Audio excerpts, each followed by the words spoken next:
Malcontent News is a team of journalists, activists, and researchers with three key missions. A commitment to show an unfiltered view of the before, during, and after of key events, live, as it happens. To defend the First Amendment using our rights of a free press. And to amplify the voices of underrepresented individuals including Black, Indigenous, persons of color, and the LGBTQIA+ community. Our team is committed to seeking equality for all and holding those in power accountable.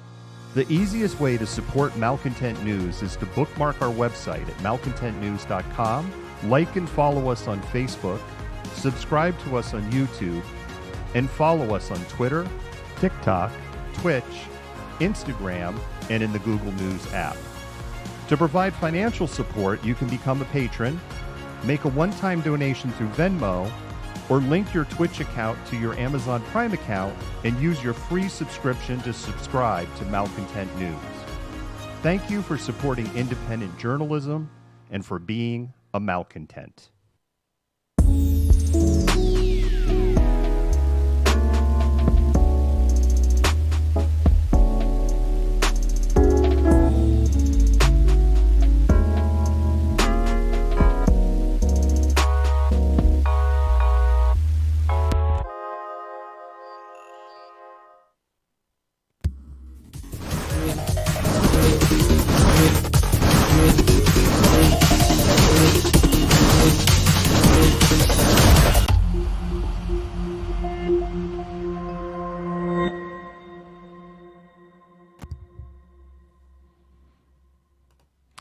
I really have to put Studio 3 back together again.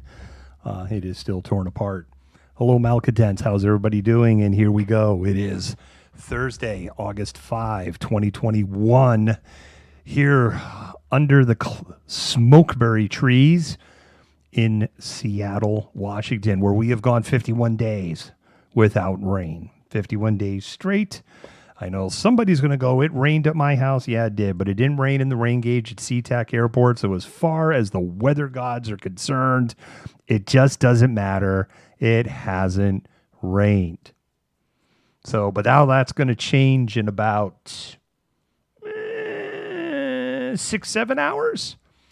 Some of you may be looking out of the sky right now and going, it's not going to rain 6-7 hours. Yeah, I'm actually pretty confident that it's going to rain, and I'm pretty confident that it's going to rain in the rain gauge at SeaTac. Statistically, there's a chance it might not rain in the rain gauge at SeaTac, but I'm not going to bet against it. So I really think that it's going to rain. I also believe we're going to get some rain Saturday evening. So I think we're going to get rain on the overnight. Talk a little bit.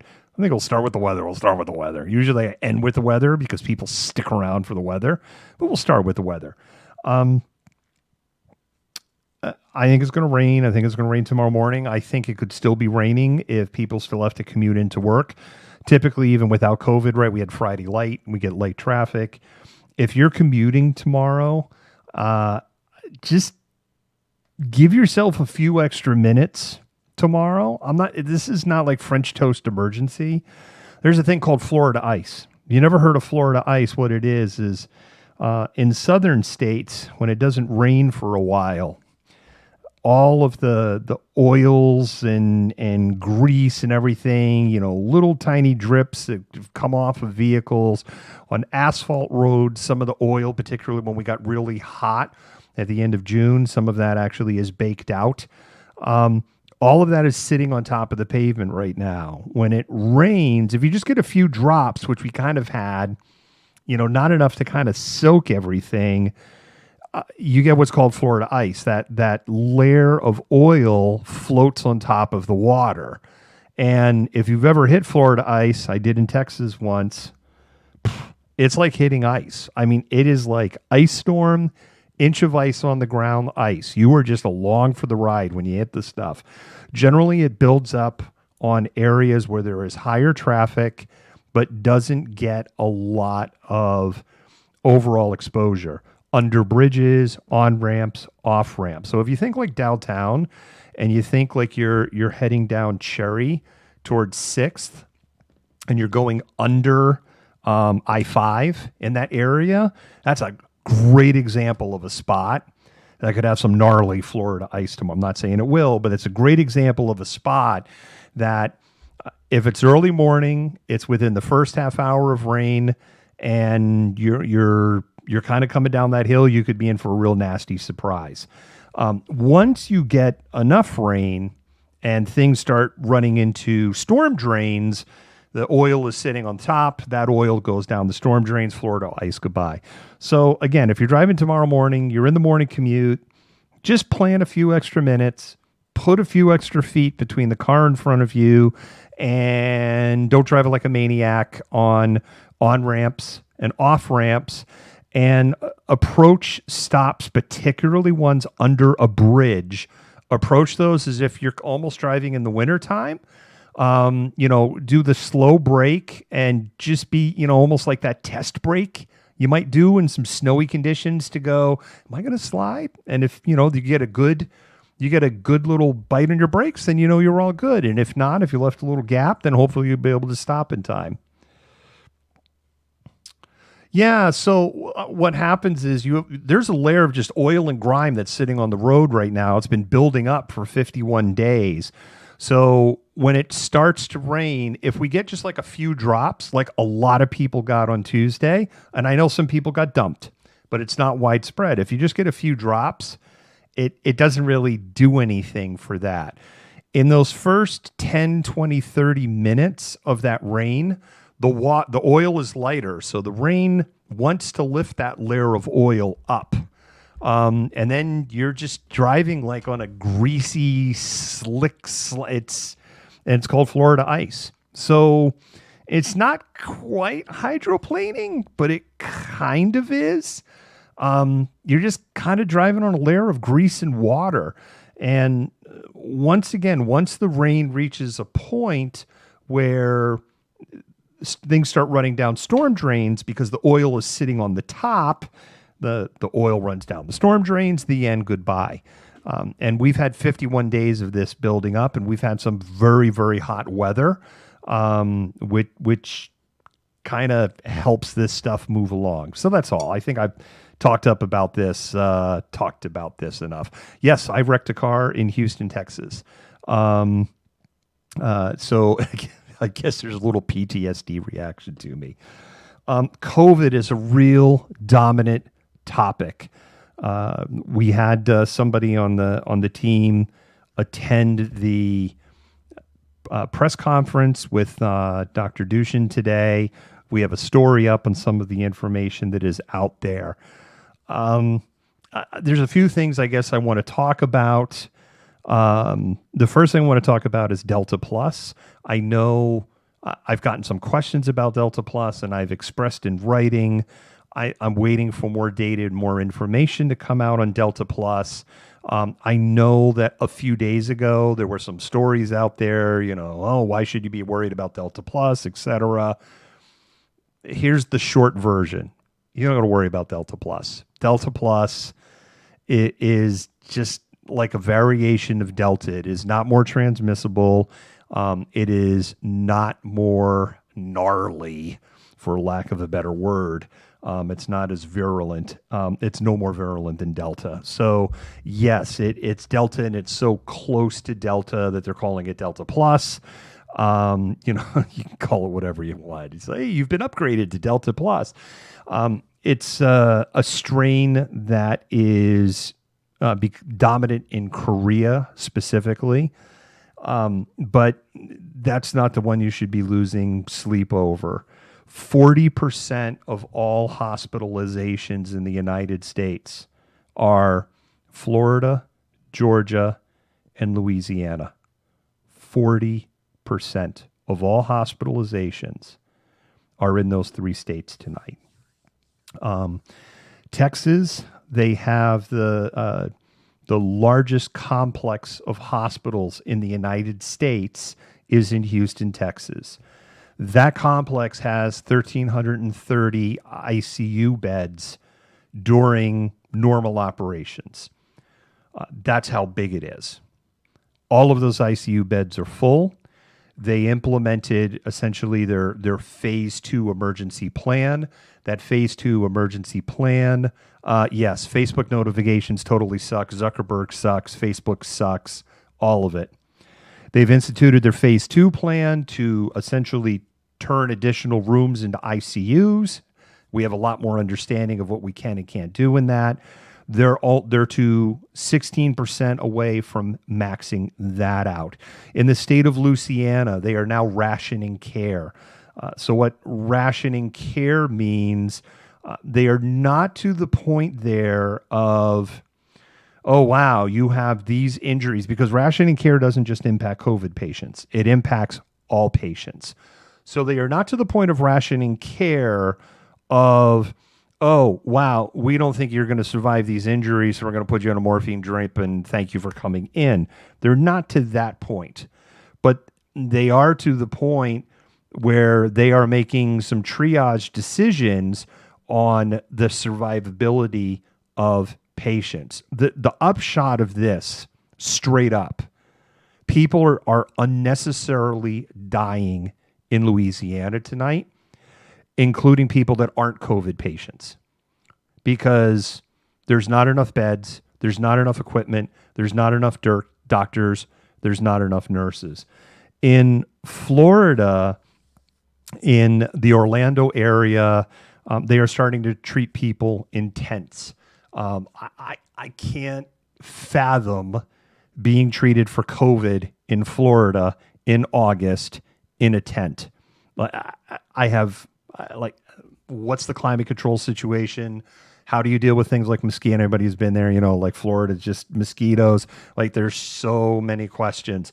And what happens in there if they even just get forget like a category 5? What if they just get a category 2 or category 3? Because we're starting to come into this peak window of hurricane season. Not only, like, how do you treat people in tents in a hurricane? The answer to that is you can't. But if they start dealing with injuries from the hurricane, where are those people going to go? Where are they going to go? And Governor DeSantis just doesn't care. And Governor DeSantis just doesn't have COVID hanging around his neck right now. Another thing that's going on in Florida is the red tide situation on the west coast of Florida, which extends way beyond the Tampa, St. Petersburg area now. It is probably about 1/3 of the coastline. It is the worst red tide outbreak there in decades, and it is man-made. This is not natural, and even the people in Florida who are DeSantis-loving worshipers are like, what the hell, bro? What are you doing about this? And there are complaints. If you go onto social media, people are traveling for Florida on vacation, and I mean, I get it, and I get my audience, and I get how my brain's wired. Look, call me whatever when I'm traveling somewhere, particularly on vacation. I look at the local news and the weather forecast, and if I'm going to the beach, I want to, what's the water temperature? So anyway, Florida tourism is just trying to cover up. Like, the state of Florida is literally trying to cover up what's going on in the red tide situation there. And if you go on social, you're going to see people like, I'm in Florida, and on the west, they're on the west coast, and what the hell? I mean, it smells like low tide. There's dead fish completely covering the beach. I'm told I can't go into the water. I came here for a beach friggin' vacation, and everybody's got friggin' COVID.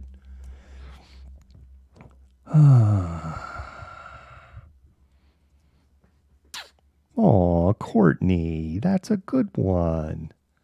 Death Santis. Yes, I love it. By the way, go ahead and spam those hearts. Spam those hearts. Let those mods and admins know that you love the hard work that they do. Make people think that there's something worthwhile to watch here on Facebook and Twitter.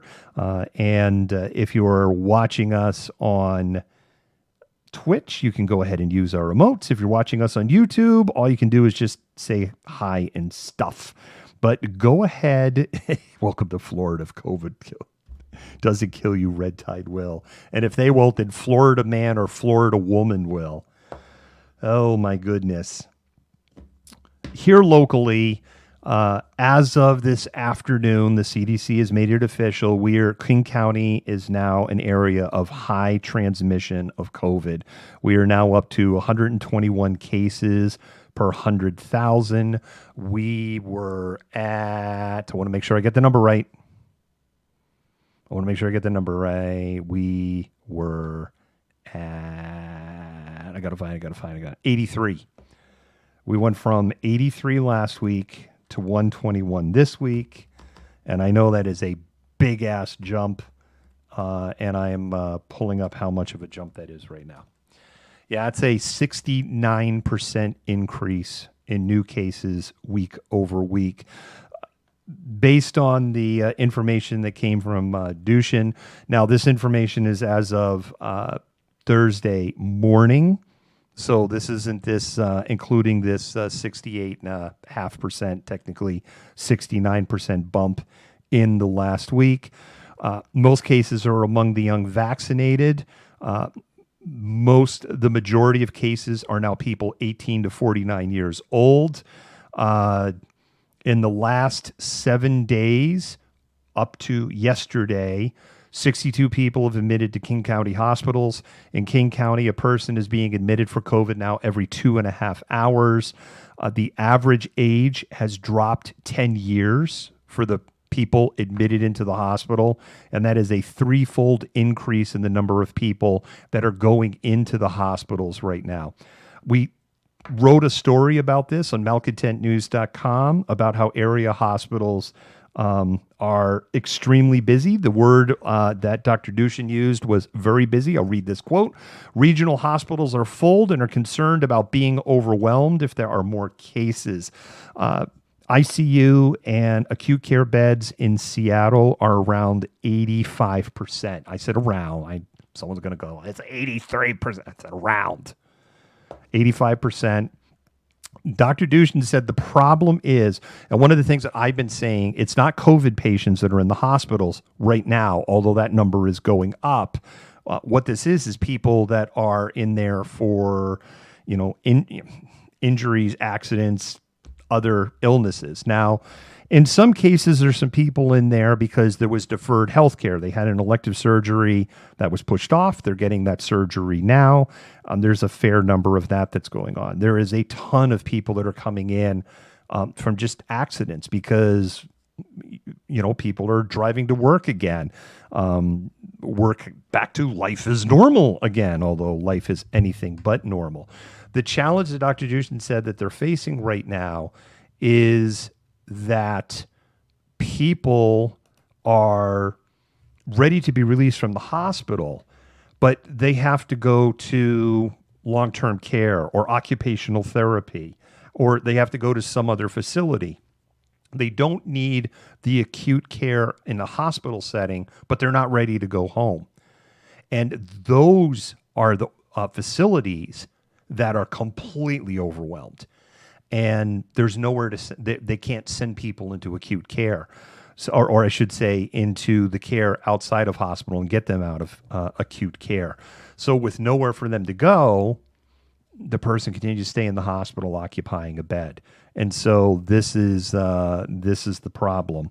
Another thing, hey, Roger, how you doing? Emily, how are you doing? Shizcap, what's up? Joseph, what's up? Carta, what's up? Pam, Emily, Ursinate, Joseph, what's up? Kelly, what's up? It wasn't all bad news. It's interesting. I've had a couple of people message me going, they didn't go to the press conference or see it, I should say. They didn't see the press conference or, there hasn't been a lot in the news coverage about it. We covered it. But for the most part, it appears the affiliates, because there wasn't essentially a lot of big news out of it. There is some good news. In King County, King County is divided essentially into 3 health districts. And in those 3 health districts, every single one of them, 16 and over, are now 70% vaccinated or better. That includes South King County. In King County, if you look at everybody, regardless of age, so remember, people under 12 cannot get vaccinated. 65% of the entire population in King County is now vaccinated, which is good news.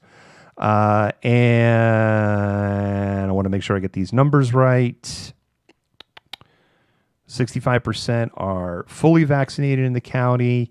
70% 16 and older in all districts, and 76% of all residents 12 and older are fully vaccinated. Now, you're probably might be going, well, wait.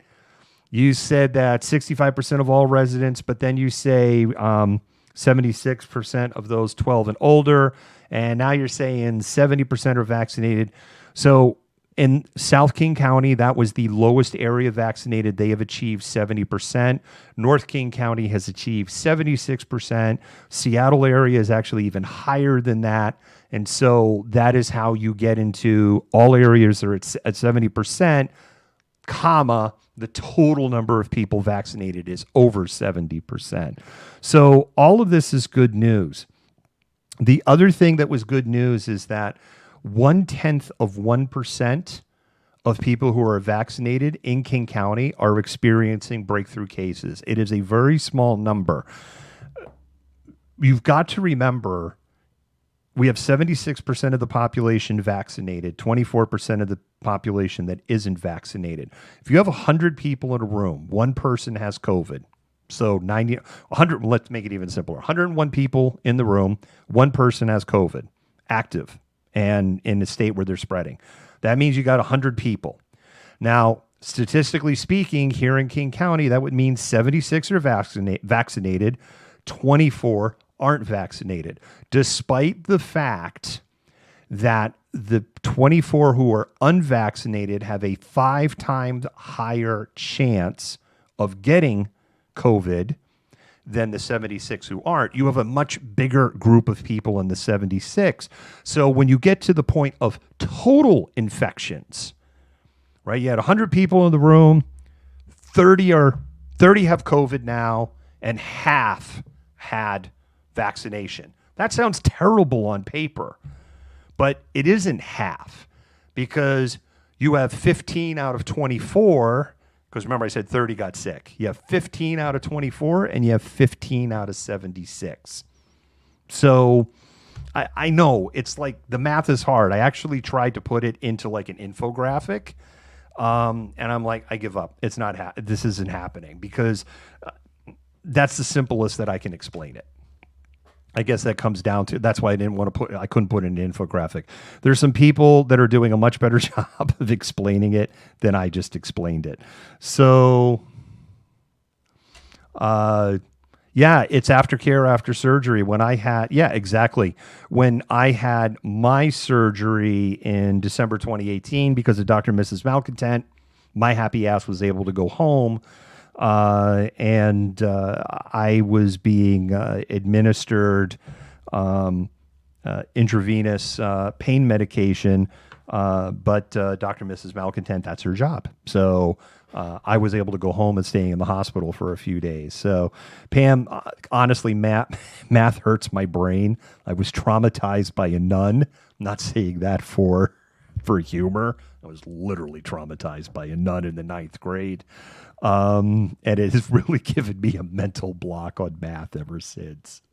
What are you, stupid? Nope, I'm not stupid, but I'm going to show you just how stupid I can pretend that I am to you. And I think I have arrested development in math class after the 9th grade. So basically anything past algebra 1, my brain is turned off. I did do really well in statistics in college, and I love geometry. Yeah, and that's what a lot of it is. Most of the people that are getting infected that are vaxxed are having mild cases. Here's the other thing that more and more medical professionals are pulling the alarm, pulling kind of the rope on. Children's hospitals are filling up with sick children who are sick with COVID, and they're very, very sick, including children on life support and children in the ICU. In Kansas City, their children's hospital is full. In Louisiana, they are running out of beds in children's hospitals. This is something that's really important, because when we were at our peak of COVID last year, when we hit like our worst of it, there were adult COVID patients that were being transferred into the children's hospital here. That isn't going, that may not be an option. Now, I've been operating in the world of facts. Now I'm going to move to the world of opinion. And K variable has just teed this up. Yeah, schools are not germ-free environments. Schools are little petri dishes, and kids are little petri dishes within petri dishes. Anybody who's ever a parent and has had small kids that go to school knows this. They just drag everything home and they drag it into the house. Kids 12 and under can't get vaccinated. Here's the challenge. The city of Seattle, the school district in the city of Seattle was piloting a program for virtual instruction. They pulled the plug on middle school and high school virtual instruction, saying that there wasn't enough interest to justify the program. They are moving forward to it for children K through fifth grade. Parents are back to work because we're back to normal. And for some kids, if they go virtual, they're going into their third year of school where at least some of it was in a virtual setting. And we know the kids are falling behind, and we already have a problem with people that are poorly educated and uneducated here in the United States as it is. So there's this huge issue. Kids under 12 can't get vaccinated.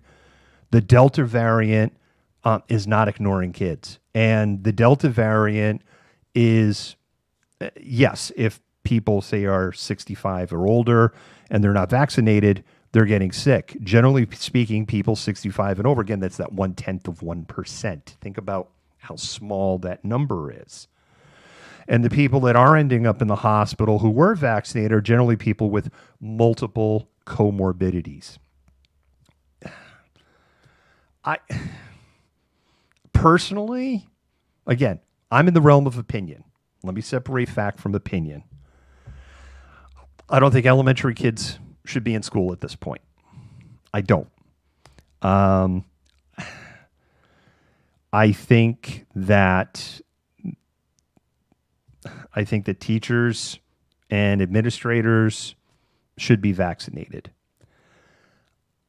I am deeply concerned on where not just the United States is going to be, or I should say not just where our region's going to be, but where the United States is going to be in another 6, 8, 12 weeks. Here's the other thing that people have to remember.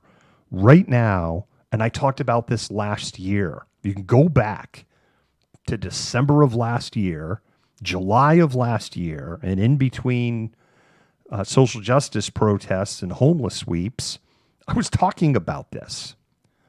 We're in summer here. Weather's nice. People are outside. Hasn't rained in 51 days. Temperatures have generally been moderate. This is the time of year we're not mole people. We're outside. We're spread out. A fair number of our white-collar workers are still working remote. Kids are out of school. In the South, in the southern states, not only do you have governors down there that don't give a shit about their people, and that's not opinion, that's just fact at this point. Not only do you have that, it's friggin' hot as hell down there right now. So everyone's inside. Everyone's in air conditioning. What happened last year this time of year? That's right. It was a shit show in the South this time last year. It was hot. Everyone's inside. They weren't masked. And it's a breeding ground for COVID because we know that COVID breeds in areas where you are enclosed and where you don't have a very high level of air exchange from indoor air to outdoor air. And if you're in a climate-controlled, sealed, air-conditioned building, you don't have a lot of this churn going on. We know this. This isn't junk science. You haven't, like last year, they haven't proved that. There was just the one study in China. There's multiple peer-reviewed studies now. We just know this. And there's no arguing that it isn't airborne. It's airborne. We know it is. And Delta is even more airborne because Delta isn't here in the throat. Delta's up here in the sinuses. It's an invisible face hugger from Predator that you can't see in your sinuses, which is why it's so transmissible. And it's as transmissible as chicken pox. And here's the thing, millennials and under, they're like, what the hell's chicken pox? Chicken pox. I know what chicken pox is. I got it at 17. The thing about chicken pox is the older you get, the more it sucks. I got it at 17. I had friggin' sores in my mouth. I was like Cartman. I remember, I'm going to tell, like, there was a South Park like 20 years ago. Cartman got chicken pox, and he was like laying literally in a bathtub filled with calamine lotion. I practically did that. Every time I see that, I was like, oh my God. So they don't know. They don't know. I am really worried about what's going to happen in the schools. I'm really worried when those kids are going to bring it home to their unvaccinated parents. And I think it's going to explode. And so what I feel is going to happen when we get to October, November, and we become the mole people again, when the rains come, when it becomes 50 degrees outside, and we all move back inside, because that's what happened last year. And I'm very, very concerned that this is going to be significantly, it's going to be at least as bad as it was last year. And the part that angers me, and anger is the right word, we could have prevented this. This is preventable. Roger, I need to get my shingles vaccine too. I'm like over the line there on getting that. That actually should be on my list for my next time. Never got the vax, so I got the vax shell. Oh, hate ya. Hate ya. Yeah, Courtney, I had it in my mouth. I had it in my scalp. If I could have gargled with calamine lotion, I would have. It was just friggin' horrible. Heather, I agree. I think I'm very concerned about fall. And again, I want to shift. I'm talking opinion. I'm not in the realm of fact right now. I also feel, my opinion, that there is no appetite at a federal level or a state level. Well, first of all, federal level, as much as Republicans want to scream, they're going to mandate everyone stay inside. The federal government has no power, no constitutional grounds to do it. I've been hearing this for 50 years from friggin' Republicans. The government's going to... They haven't done it 50 years. They're coming for your guns. Yeah, Bill Clinton coming for my guns. George Bush is coming for my guns. Oh my God, Barack Obama coming for your guns. Donald Trump, by the way, took away your bump stocks. He came for your guns. No, nobody said anything about that. The NRA was like,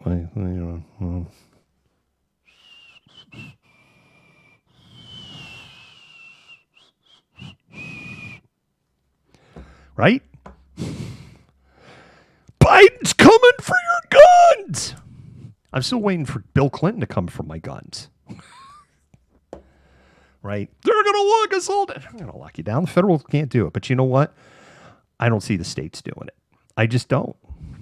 I don't think the states have any appetite to go backwards because, candidly, I think they'll burn the mother down. And it isn't just this. We have a graphic that we put up on our Facebook page. It isn't just that 5%. And it isn't even just the next 25% after them. There was a thing. Are you in group A, B, C, or D? I'm telling you, they lock us all down. I think you're going to have people who are on the far other side of B wanting to burn it down. And C and D are going to be right there. Are going to be right there with them. There's no appetite to go backwards. One of the things that I was talking to somebody about that in a way is unfortunate, and I've talked about this before too, and I haven't talked, you got shingles at 19?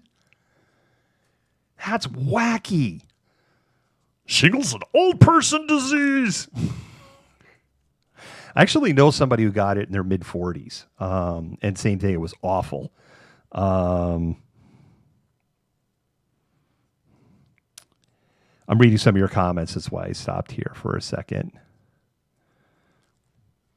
They're going to take your guns and stick you with a needle. Yeah. Jesus Christ. It's just the thing that I've talked about this last year that is almost, it's in some sick, cynical way unfortunate.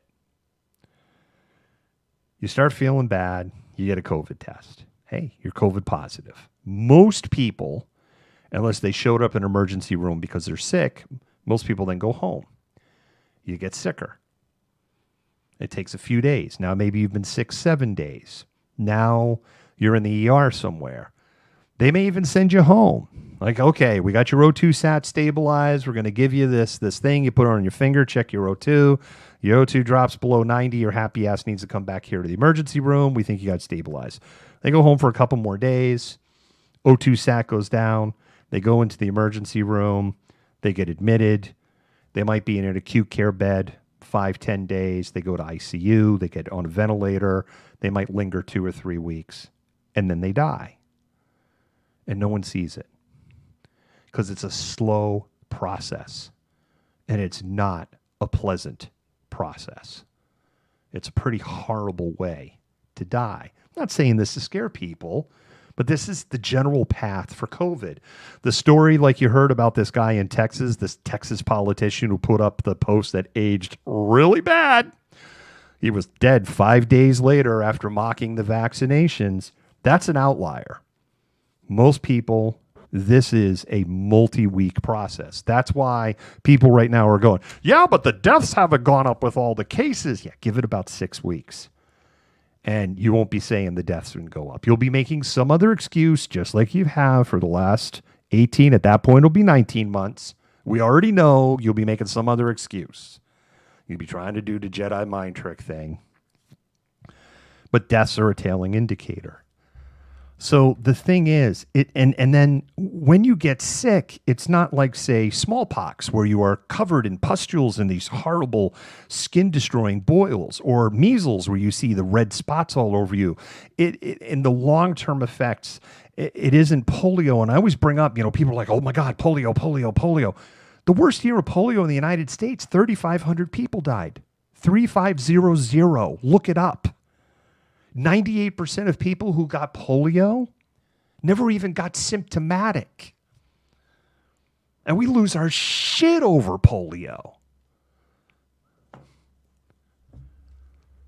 And we don't know the disability and how long people are going to be disabled. We know about 20% of people have COVID symptoms, have some degree of dysfunction or symptoms 6 months after they have been sick. And sometimes people that are having these COVID long haul symptoms are people who are asymptomatic, particularly younger people.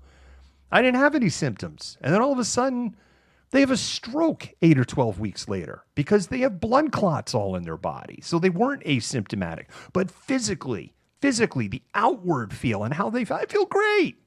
They didn't feel great. Their body was under attack this whole time. But people don't see it. So it's not real. This is something I really have thought about, right? If this was smallpox, which covers your bodies in pustules and boils and they're painful and they look horrific and it happens quickly. If COVID did that, it'd be much harder to go, well, this isn't real. Oh, wow. Bob, that's a really impressive makeup job you did there today. Very impressive. Mary, too. Really impressive. Wow. Everyone's got a great makeup job. Look at all this CGI makeup going on. And it wouldn't take long for people to go, it's not CGI makeup. Holy shit, I saw my coworker yesterday.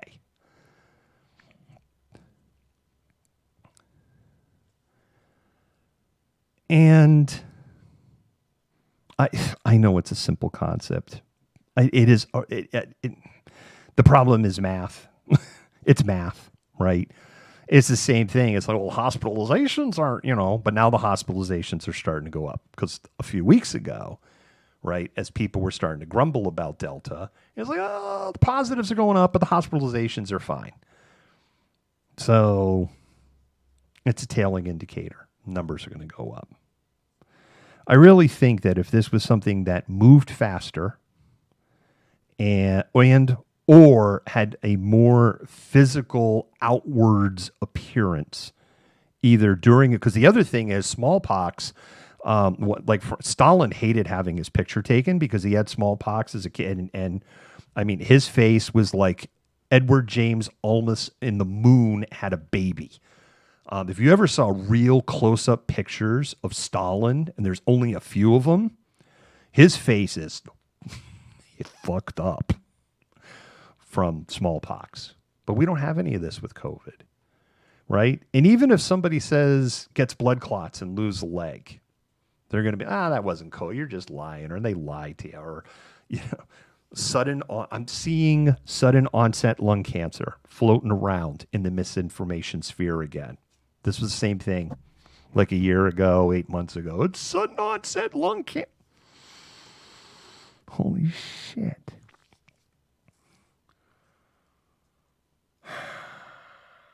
Get vaxxed, please. Yeah. And Sturgis is coming up next week, and the prediction is 700,000 people and no COVID restrictions whatsoever there. And I think it's just going to be a shit show, an unbelievable shit show.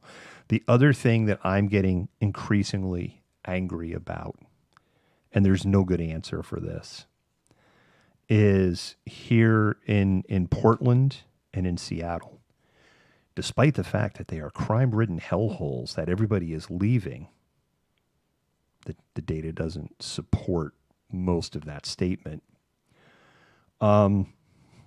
People in Idaho, Eastern Oregon, Western Montana, Alaska, the sickest patients, they fly them here. They've been flying them here. Now, if you're, say, a burn victim, and you're a burn victim in the Idaho Panhandle, Western Montana, in basically all of Washington, Alaska, you're almost certainly going to get flown to, and even a large chunks of Oregon, you're almost certainly going to get flown to Seattle. Harborview is one of the top burn centers actually in the country. I don't know if people know that. They're number 5 in the country. They have an amazing burn ward there.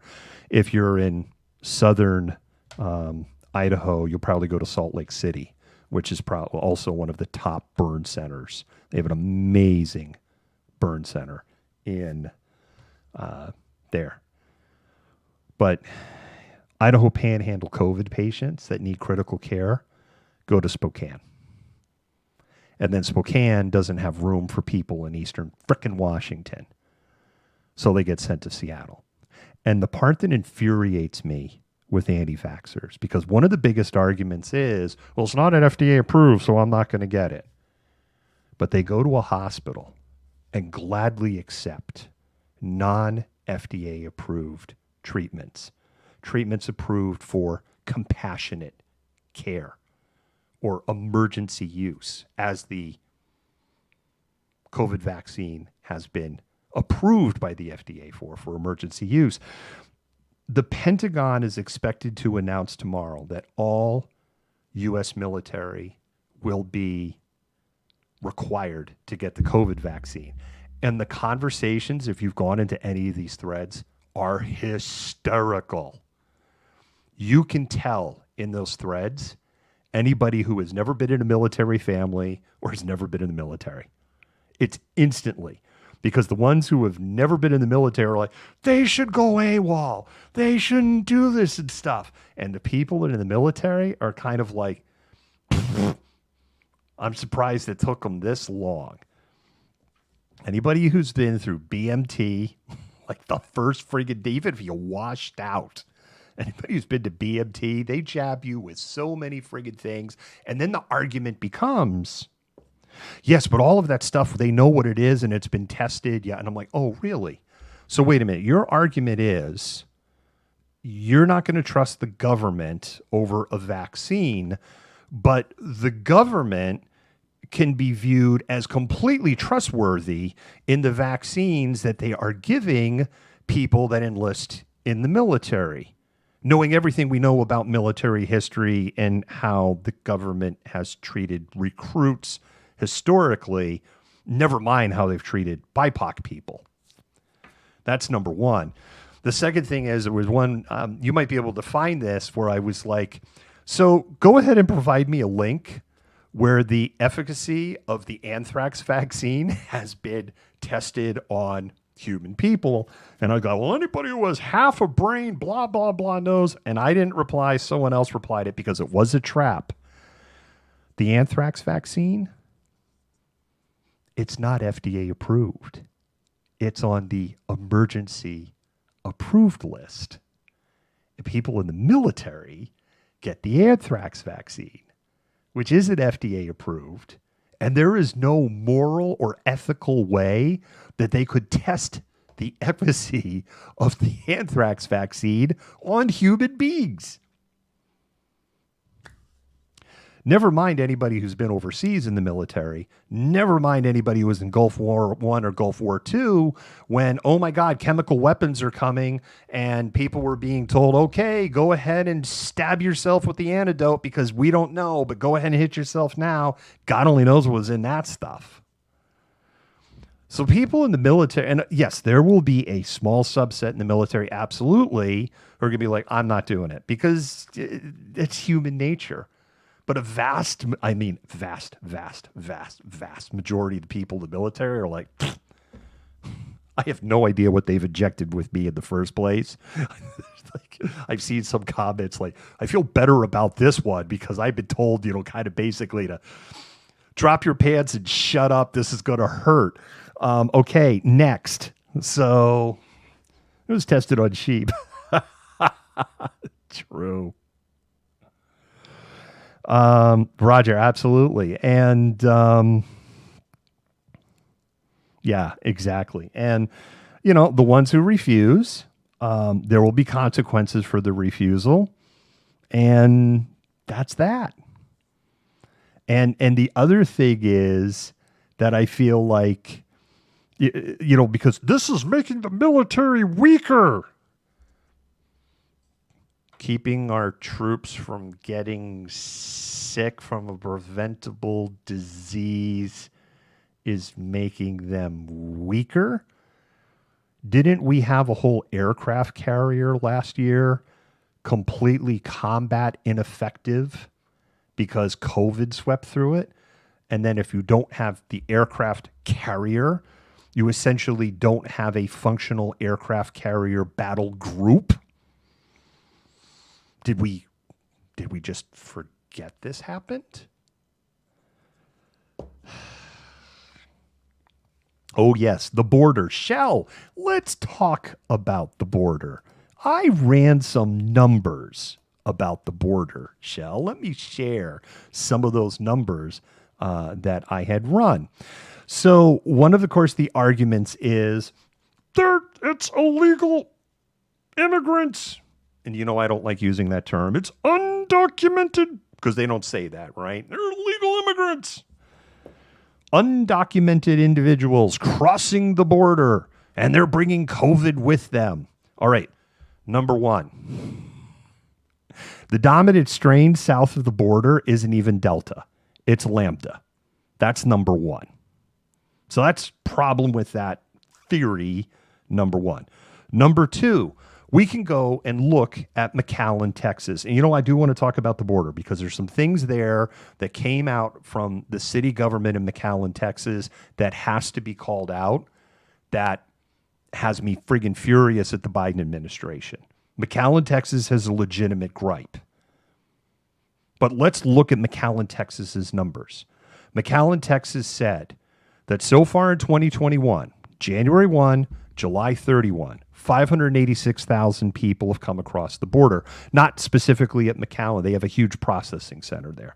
580,000 undocumented individuals have come across the border there. Of those 586,000, 7,500 have tested positive for COVID. 7,500, 7500. That means the positivity rate of every undocumented immigrant that has come across is 1.7%. Florida tonight, and Florida's cooking their books, and everyone knows it. And also, people can't get tested in Florida because there's so many people sick, and the lines are literally hundreds of cars long. And when it gets to 7 o'clock, or 2 o'clock or 4, well, we're closed. Forget it. Come back tomorrow.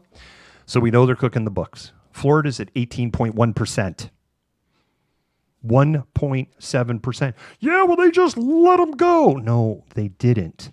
Because everybody is bused to Catholic Charities, which is under a FEMA contract, which I'm going to get into why I'm furious at the Biden administration. And everyone gets tested. And the people that test positive are put into quarantine until they are either COVID negative or they get sick, or something comes up and continue an investigation, that person in quarantine, and their happy ass is sent back across the border. So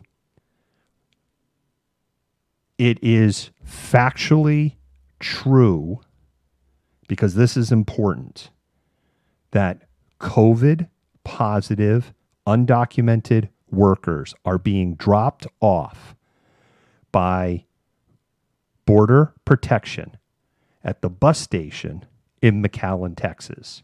And that is complete bullshit. That is a factual statement. They are being dropped off there to be bused to Catholic Charities to get processed. But the fact that they are just dropping them off there and that the Biden administration is doing this as policy is complete bullshit. It is inexcusable. The fact that FEMA or Customs and Border Security is not doing the testing is complete bullshit. And the people of Texas have a right to be going what is going on.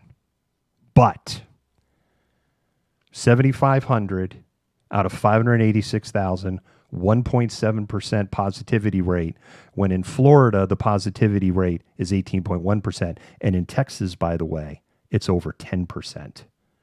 And they don't have Delta, they have Lambda. But wait, there's more, because I did some more digging in the numbers.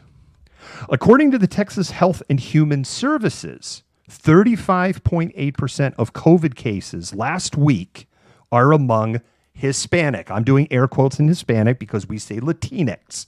But if I say Latinx, there's going to be some pedantic asshole in the comments going, I just looked on the site, there's no Latinx. Yes, it says Hispanic. As of 7/31, 35.8% of COVID cases are among Hispanic. According to the U.S. Census, using Trump administration data, remember that was Trump data. Remember that data was published before Trump left office. And there's this thing called the Internet Wayback Machine, so you could see that nobody changed it. Texas is 39.7% Hispanic. Now, you don't have to be a math major to figure out that 39.7 is bigger than 35.8. If undocumented immigrants from Latin and South America were the ones carrying COVID into Texas, and that was the real problem here, then the number of Hispanic people showing up sick, 35.8%, should be higher than the total representative population in the state of Texas, which is 39.7%. It should be 43% of the COVID cases, 45% of the COVID cases, 50%, but it's not. It's 35.8, 39.7. So actually, for people who are COVID positive in the state of Texas, the Latinx population is less infected than other race populations, which further shoots a hole into it's the immigrants coming over the border doing it. For those hospitalized, it's 40.3%. And again, the state is 39.7% Hispanic. So you got a little, just a. So yeah, it's not a bunch of immigrants that are filling up those hospital beds in Texas where the hospitals are in crisis. You look them up. All these numbers are on our Twitter feed, by the way, and sourced.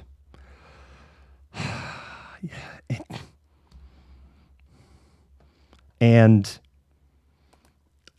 again, the people in Texas have a right to be furious over the situation at the border. It is unacceptable. But scapegoating immigrants for carrying disease is a trope that goes back to the Goths and the Visigoths before Rome was sacked. That's how old that friggin' trope is. It is a supremacy play. It is a racism play. And it's not true. And I used Greg Abbott's numbers and Donald Trump's numbers. I didn't use Joe Biden's numbers. I didn't use CDC's numbers. I literally used Greg Abbott numbers and Donald Trump's numbers. I don't know what else to tell you. And there's fair belief that Texas is also cooking the books. And what, you really think that Greg Abbott is going to hide the number of infections that are coming from the Latinx population? Of course not, because it helps build his case. By the way, on the subject of the great state of Texas, Greg Abbott is calling a third special session on 8/7 to try to pass bail reform, which basically is no cash bail. Basically, we'll just keep you in jail indefinitely is their idea of bail reform, and also to try to suppress voters in the state, along with other things that the people of Texas care about. What's very interesting is that there was nothing on the agenda of that special session to address COVID, to address the growing homeless crisis that is building in Texas, and no, not just undocumented people, nothing to address taxpayer relief for homeowners in Texas, where Texas has the third highest tax rate for homeowners in the country, only behind New Hampshire and New Jersey, and nothing in there about buttressing the electrical grid in that state, which apparently has problems operating when it is too hot or too cold. They should rename ERCOT the Goldilocks Electrical Corporation. Ooh, I like that. Okay. Where's the Tylenol? Yes, exactly. Oh my God. Yeah, and that's the other thing is there is a ton. The medical community's done. They're done. They're so over it. Nurses, because, nurses, doctors, respiratory therapists, top to bottom. And then at the lower levels, the orderly, these people are paid minimum wage, and they're just like, I get a better job somewhere else. Why do I want to be a BIPOC individual pushing someone in a wheelchair who's just saying a bunch of racist crap to me, and I have to take it because it's my job? And they smell of death and urine while they're doing this to me, and I get paid minimum wage. And here's something a lot of people probably don't realize. I am not accusing any Puget Sound medical facility of this, but a lot of people that are, say, at the orderly level, at the janitorial level, in the cafeterias at hospitals in the United States, they are not employees of those hospital systems. They are contracted out. There is a stunning number of people in our medical community that are undocumented workers. It is a stunning number of people. And they don't even want to do it. And you do not have to spend a whole lot of time scrolling through TikTok videos or looking around in the corners of Facebook of doctors and nurses who are like, I am done. I gave my notice, or I'm going to give my notice, or I am ready to give my notice. And some of the stuff that I've been seeing is like, it's not old people now. Now it's 20 and 30-year-olds, and I'm just watching them die. And I'm watching them die the same way that I was watching people a year ago die. And now these are people, and the other thing is, a year ago, there was nothing to prevent this. All they could do was treat. We weren't sure how to treat. Now we know how to treat. There is no cure, but we have a much better understanding of how to treat. For instance, one of the things we learned very early on, you don't want to put a person on a ventilator until you're just at the finish line. There's nothing left. That's when you put a person on a ventilator. Because the odds, your survival odds, are very poor once you end up on a ventilator. And early on, it was like, put them on a ventilator. Give their right, because this is what you would kind of do with other diseases that had these similar constellation of symptoms. And the things that was getting is like, we put them on a ventilator and they just got worse. They should have got better. Now we understand why that's going on. So BiPAP is, right, that's the preferred treatment here. And to lay supine, to lay on your belly, not on your back, and to do everything to breathe, and to try to get up out of your bed, and just, even if it's just pace by the edge of your bed, movement keeps you alive. We understand these things now. But for the medical community, it's like, this is totally preventable. This person in here dying didn't have to be in here dying, and they just don't want to see it, and they're done. And the other thing is, if you remember, hospitals did, when the elective surgeries came down, there were hospital systems that laid off staff. You have the ongoing issue right now with University of Washington Medicine and the nurses' contracts that are going on there. But bonuses were cut, budgets were cut, and now the patient load is what it is, and they're being expected to just do it all over again. They're operating like soldiers. The only difference is that they're literally just returning to the front line day after day after day after day after day. Shit. You freaking do a combat tour in the sandbox, or you even did in Vietnam. You got 365 days and your combat tour was done unless you signed up. Our doctors and nurses are approaching 2 years of combat tour. When you put it on the level of the emotional trauma that they're dealing with, the amount of death that they are having to see and experience. And don't forget, they're being called villains. They're being called crisis actors. They're being accused of being paid by the Jewish cabal or George Soros. Oh, you get bonuses for every person that you say that you get. Oh, you have no fucking idea. And how the hell can anybody work in that environment? Administration treats you as disposable. Oh, they made the money. They signed up. Yeah, no, they didn't sign up for this. Well, if they don't like it, they can go quit. Yeah, guess what? They are. And if we don't get this under control in another 12, 18 months, it's really going to be a shit show. And the people leaving the medical community is having a downstream ripple. Anybody who's tried to see a doctor for just normal shit knows exactly what I'm talking about. Who here can call up their family doctor right now and go, my shoulder hurts, I need to come in. Oh yeah, come in next week. Yeah, the only doctors where you can get come in next week are doctors that have shitty reputations on there when you look at their scores. You just see review after, yeah, doctor almost killed me, but they're really one I could see.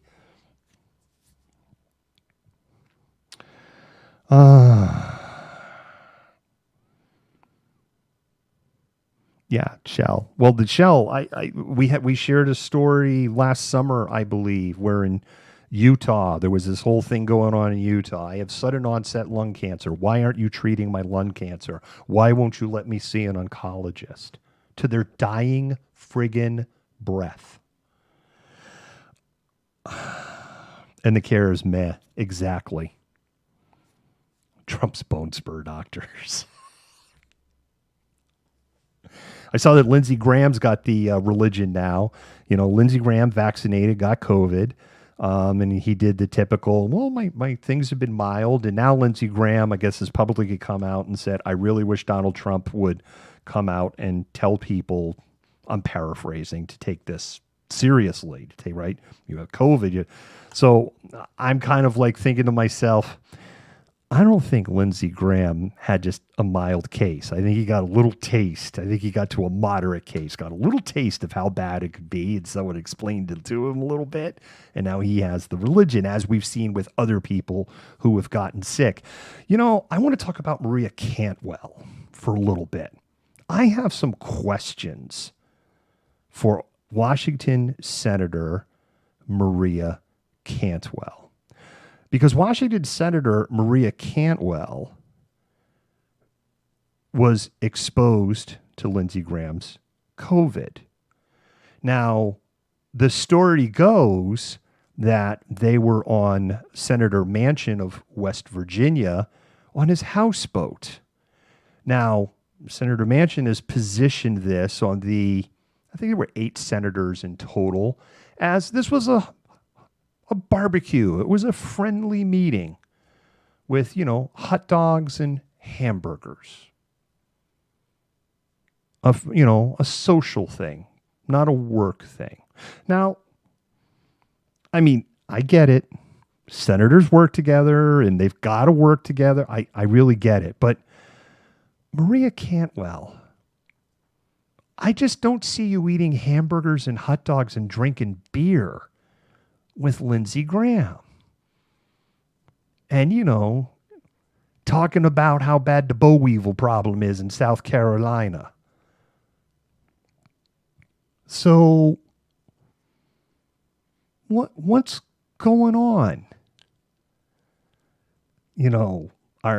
And you've been in that job for a long time, Maria. Fun fact. Actual fact. Maria Cantwell used to work at Real Networks. I was literally hired, when she started her Senate run, was literally hired to fill her job. I replaced Maria Cantwell at Real Networks. True story. My mouth to God. So she's been, Senate now for 20 years. So are we getting a little calcified in there? Either that or it wasn't just hot dogs and beer. I mean, look, if you guys were meeting to cut a deal on the infrastructure thing, then why all the Game of Thrones bullshit going on?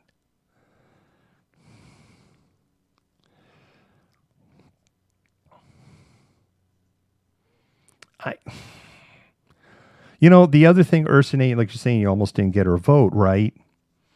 The other thing that's kind of in the back of my head with, like, what has she done lately? I mean, at least Patty Murray kind of bubbles up every now and then. Patty Murray, actually, you saw a lot of Patty Murray maybe 8 years ago. And then, like, Patty Murray almost disappeared. Every now and then she bubbles up. Like, I seriously can't remember the last time I saw a headline with Maria Cantwell, beyond the fact that she was having a barbecue on a houseboat with Lindsey Graham,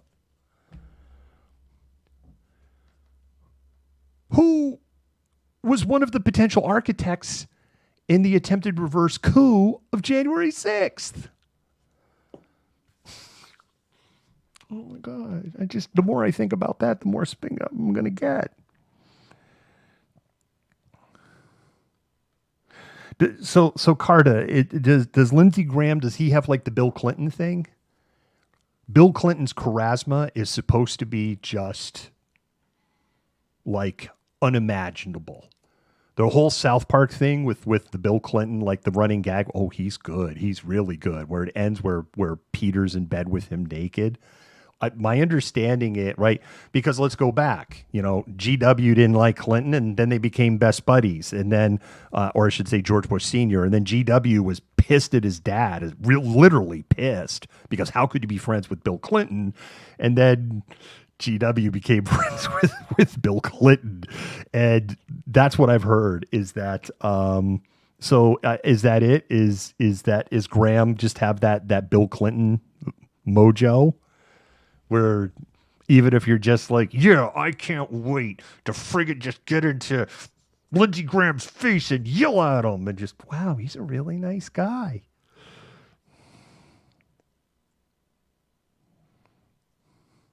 Both of them in the Family Guy episode, Peter and Bill Clinton were both naked in bed. The implication being, because Bill Clinton had slept with Lois. So Peter ended up sleeping with him out of revenge. And like when Peter asked Lois, like, how could you do it? It's like, you don't understand. He's so good. And so the closing line is like, Lois is right. You really are good. So I know. I just Lindsey Graham just doesn't come across as very likable to me, and that's all I'm going to say because I don't want like the Secret Service knocking on my door. So let's talk about local elections here. I know we have this here on the ticker.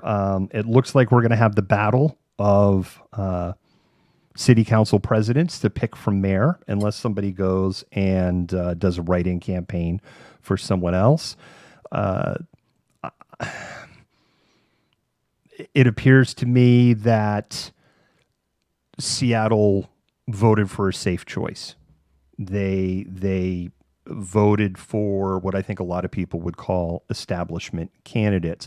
I don't feel neither of them feel like a different flavor of, a Jenny Durkin, but just now with 30% less tear gas.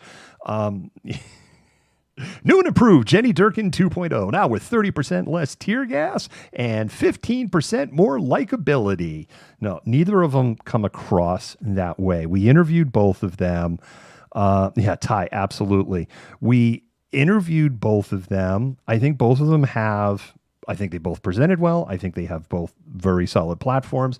I think they both have charisma, which is important in an election. I think that they both have positive elements in their platform. If the gloves are a little off now that we have the two candidates, I don't think that Lorena Gonzalez has the stain of Jenny Durkin on her, like, say, Casey Sixkiller did. At the end of the day, I don't even know why Casey Sixkiller decided, okay, I'm going to run. It doesn't even make sense to me on why he made the decision. But he did what he did. I do like the 30% less tear gas. With that said, I think that Bruce Harrell's going to get hammered on his defense of former Mayor Ed Murray. Now, Bruce Harrell, preemptively, when we interviewed him, addressed that, and he explained that. For me, I think his explanation made sense. Bruce is also connected to Jenny Durkin. He talked about that in our interview also. Bruce is a very connected individual.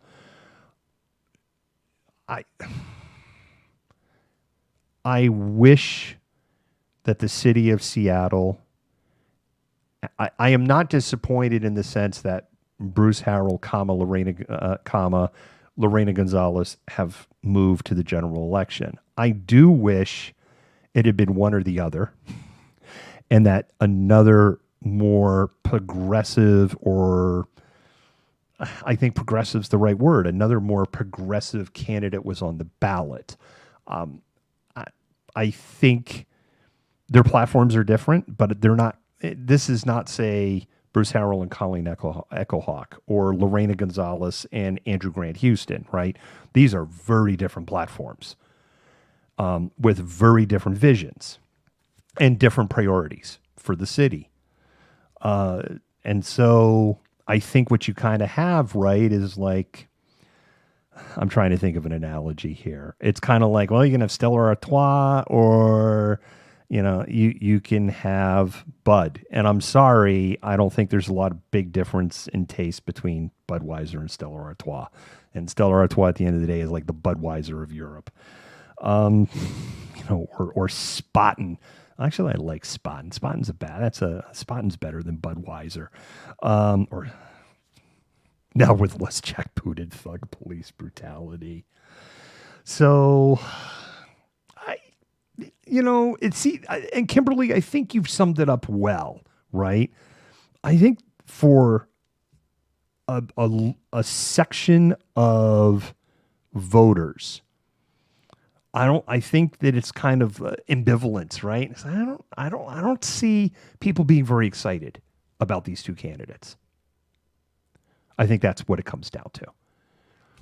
There's nothing necessarily exciting or even controversial about them. Now, it does appear that Pete Holmes has been primaried, who is the city attorney.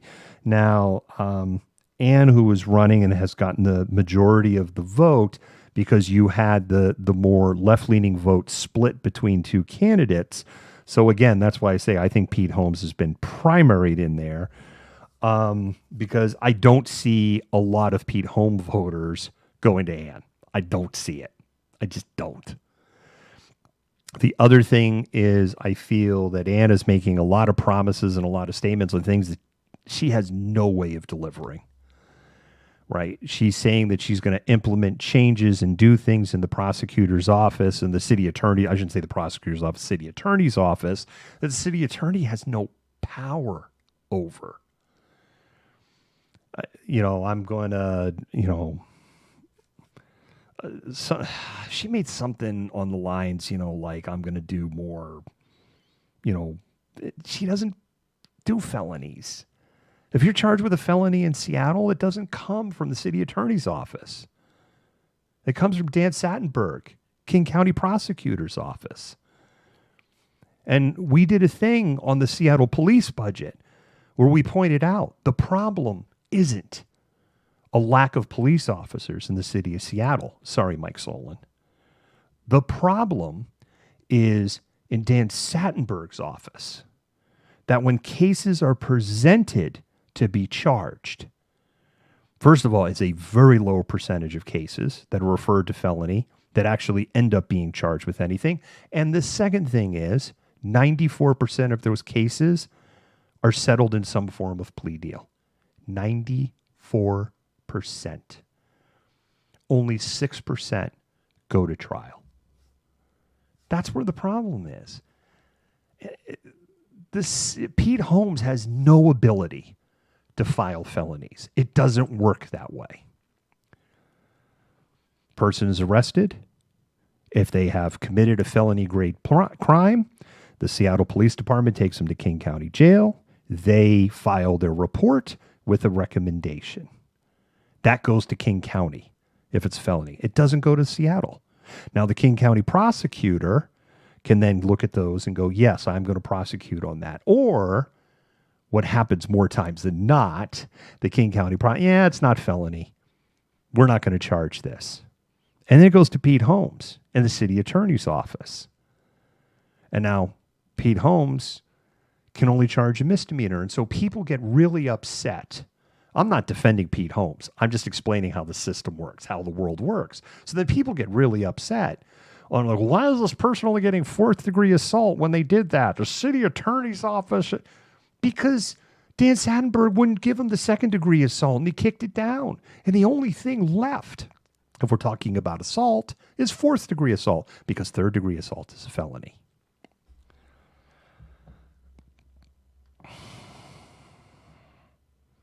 Who is getting vaccinated here? Willie had been vaccinated a long friggin' time ago, man. I got vaccinated the first possible weekend I could. You stick me with that J&J. Booster shot. We'll go back to COVID. Booster shots, right? There's been talk about booster shots. There's all sorts of back and forth on that. Hard to say.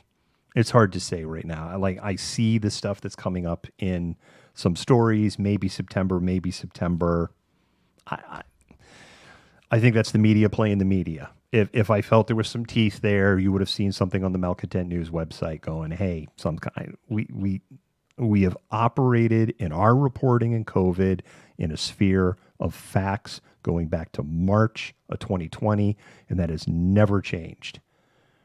And looking at things through science, and occasionally, because there are people who are doctors in my circles, going to doctors and other experts and going, here is some evidence. What is your view on this?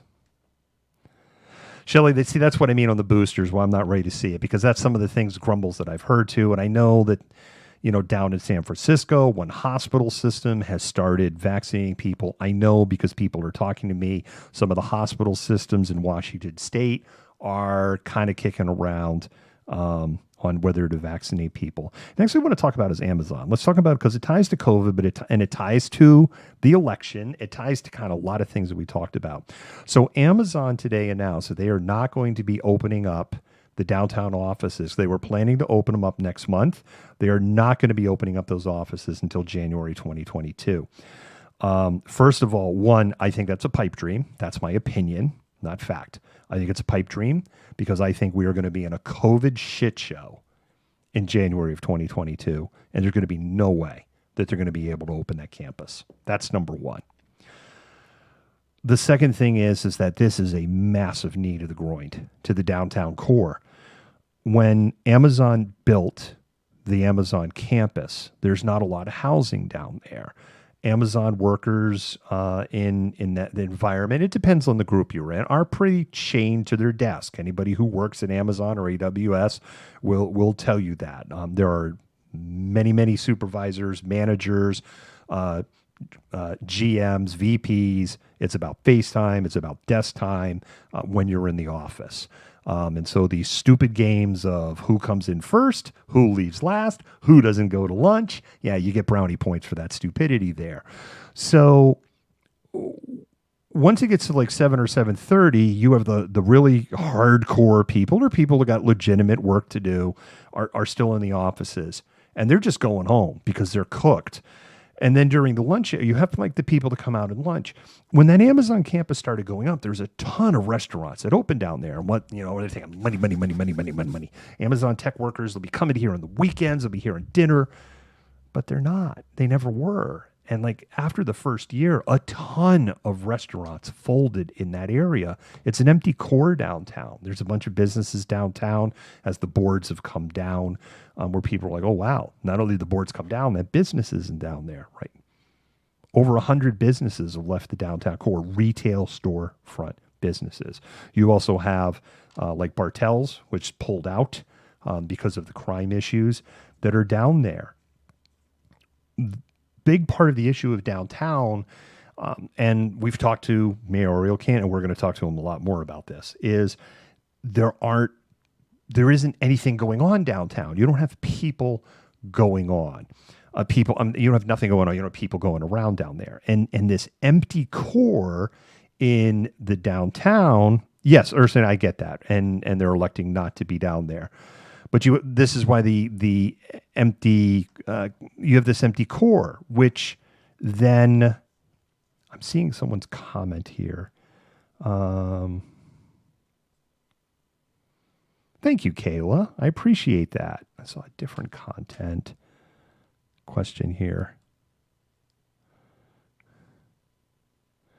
Give me 1 second here.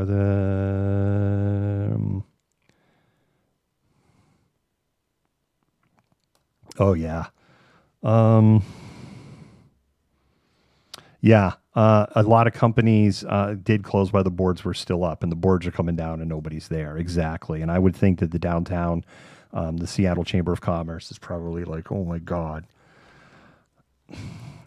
If you don't have the workers returning to the core, you're not going to have the businesses returning to the core. And if you don't have the businesses returning to the core and you don't have people that are just around the general, then shit's going to continue to happen down there. This is a huge problem. And there's no more triple P coming. There's no, like if anybody thinks there's going to be any other stimulus package for COVID, you're crazy. There's no triple P coming. There's no extension of unemployment coming. There's nothing coming. And I think we have the potential to just see a wave of another group of businesses collapse because this downtown core is empty. Now, I am not zinging Amazon for this. I think Amazon is making the right choice here. What is interesting to me, Amazon, is Amazon has not made a mandate for their employees to get vaxxed or to be tested once a week and to provide the results of that PCR test as a condition of employment. Why am I bringing that up? Because Google has, and Google's a major employer in the Puget Sound area, huge campus in Kirkland. Facebook has, and I don't know how many people, I don't know if people really realize how many people at Facebook that work here. Disney has a huge footprint in Seattle. Over 2,000 people are at Disney here in Seattle. Basically, if you're in Disney Corp and you want to do something with anything in software, it's all done in Seattle across the whole corp, across everything. So somebody wants to do like a program, for a kiosk, a touchscreen kiosk in at Disney World. Yeah, that actually happens here in Seattle. They want to do video game animations. That happens here in Seattle. I don't know if a lot of people realize that. They're doing it, and Microsoft has made it a requirement now of employment.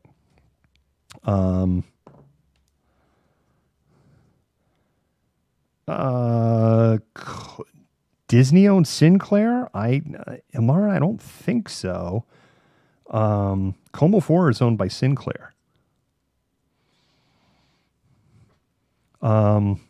Is Como an ABC affiliate? They may be an ABC affiliate, but they're owned by Sinclair. Sinclair's evil. Are they ABC affiliate? I thought it was King 5. I thought King was the ABC affiliate.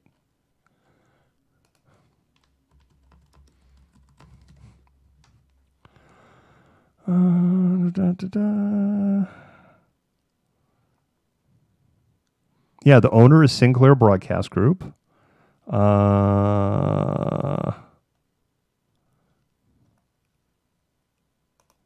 It is ABC. So they're an ABC affiliate owned by Sinclair Communications.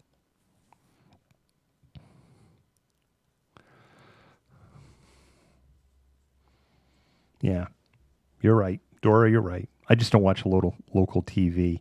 Cairo is CBS, King is NBC, Como is ABC, but Como is owned by Sinclair. And they're an ABC affiliate. And Fox Q13 is owned by News Corp. I was surprised to learn that. They are owned essentially by Fox News. They are a News Corp owned station. So Brandy's working on that promotion. Brandy was out by the gorge all 4 days. She put a lot of pictures up on her Facebook, no mask. I miss Northwest Cable News. Catherine, I used to have Northwest Cable News on in the background, and I kind of had a little bit of a crush on one of the, way before I met Dr. and Mrs. Malcontent. I had a little bit of a crush on one of the broadcasters on Northwest Cable News. Yeah, Kellen. Yeah, I know. Roger, yes, exactly. Which is why independent media like Malcontent Tango is so Malcontent Tango. What I just dated myself. Independent media like Malcontent News is so important. And go ahead and spam those hearts. Spam those hearts. Let those mods and admins know how much you love and worship and adore them by spamming those hearts. All right. I think I've talked about everything here that I'm going to talk about. We can go ahead now and move on to the question of the night. I know I saw Courtney on the question of the night. I saw her answer, which was would talk to Courtney. Forgive me if my brain cell is firing off wrong. I believe it was your stepdad. Is that what you said? I believe it was Courtney said they would take 1 hour to talk with their stepdad. So the question of the night, if you haven't seen it, down on the ticker, is who would you, if you had 1 hour to talk to anybody? I never did qualify if it was dead or alive. My intent, Courtney, was actually alive, but we'll say dead or alive. But if you had 1 hour to talk to anybody, dead or alive, who would that person be?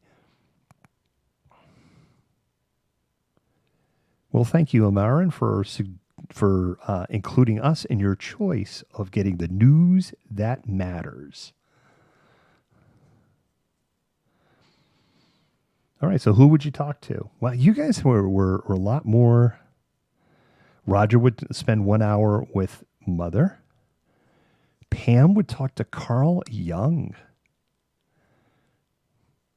Carlo, I'm not going to let you get away with the semi softball of doing parents plural. You get one person, that's it. So, like, if you're at the pearly gates, they're like, okay, I'm going to give you 1 hour. Put it on my St. Peter hat here in the Christian mythos. It's not parents. You got to pick one. Carrie Gobble, John Lewis. Joy Davenport, Dr. Cornell West. Boy, that'd be an interesting one. John Lewis would be an interesting one, too. Or Dr. Michael Eric Dyson. Catherine Keller, Albert Einstein. Einstein would be, that would be fascinating. Shelley would do Stephen King. I would troll Donald J. Trump. Former social media icon Donald Trump for an hour. That is fantastic. John Bonham. John Bonham. Wow. Ed Rose, MLK. I would talk to my great-great-great-grandmother who was a slave and find out who taught her to play the piano. Wow. Carla picks the mom. Carta picks the mom. Maya Angelou. Kimberly Maya Angelou. That would be a deep conversation. Dora. Paul Rudd. I adore them. Courtney, interesting. Judy, another one. Dad. A lot of mothers, a lot of fathers. Dan Hiller, Joseph Campbell. Richard Fennyman? Who? I'm sorry. Who is Richard Fennyman? I don't know who Richard Fennyman is.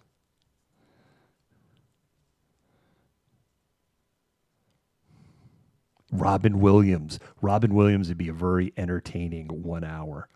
Absolutely. My BFF who died unexpectedly 3 years ago. Ooh, that's a good one. One of my best friends in the world died a little less than about 6 months ago. Another hour with Jim. Boy, that didn't even come on my mind. Nelson Mandela. Be an interesting man to talk to. Nelson Mandela is a complex figure. John Lennon.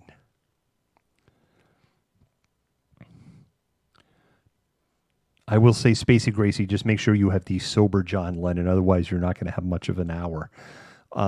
Toni Morrison would love to talk to her. Jack the Ripper, if I survived, I'd tell everyone who he was. Golda Meir, Kayla. Golda Meir would be an amazing person to talk to. Oh, I'm all verklempt. My Jewish hot. My Jewish hot. Amy Winehouse is one of those very ironic deaths. They said that I had to go to rehab, and I said no, no, no. But I should have said yes. John Candy. Yeah, John Candy's a sad figure. John Candy is very sad. Jim Belushi, very, very sad. And Chris Farley, like all three, super talented. All three of them were not comfortable in their own skin. When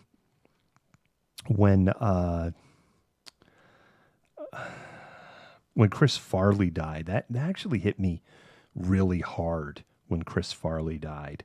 And one of the things in his death that we learned is, if you ever saw Chris Farley on Saturday Night Live and he did his interview with Paul McCartney, and in the persona that he's doing this interview, he's, totally nervous, comes across as like this totally nervous, totally self-conscious, no confidence, can't even get questions out to him, right? Just like, awed but terrified at the same time.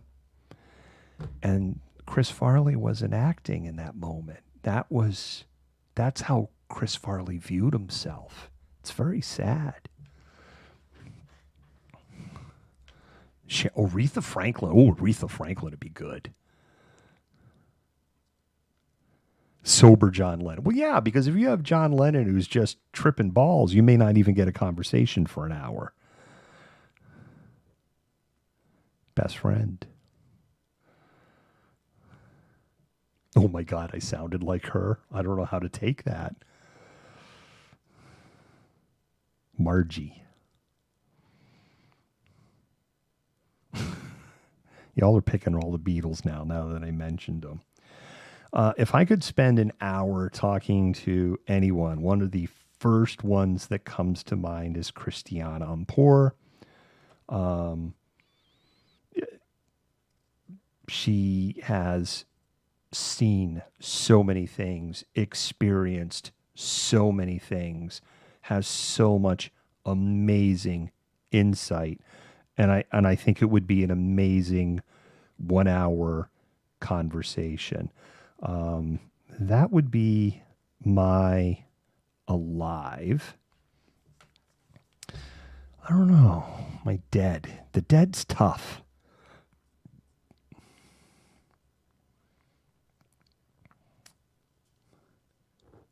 Walter Cronkite. You know, I think if I could talk 1 hour for someone dead, I'm going to pick John Adams. I think John Adams and I would either absolutely hate each other or be best buds instantly. We're both assholes from Massachusetts. John Adams had quite the opinion of being, he was known for being very opinionated and not holding anything back.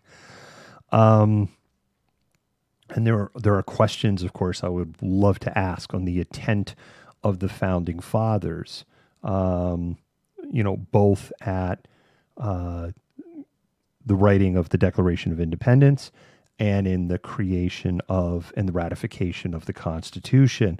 And I believe that out of all of the founders of our nation, I think he would provide the most blunt and direct answers to some very, very basic questions.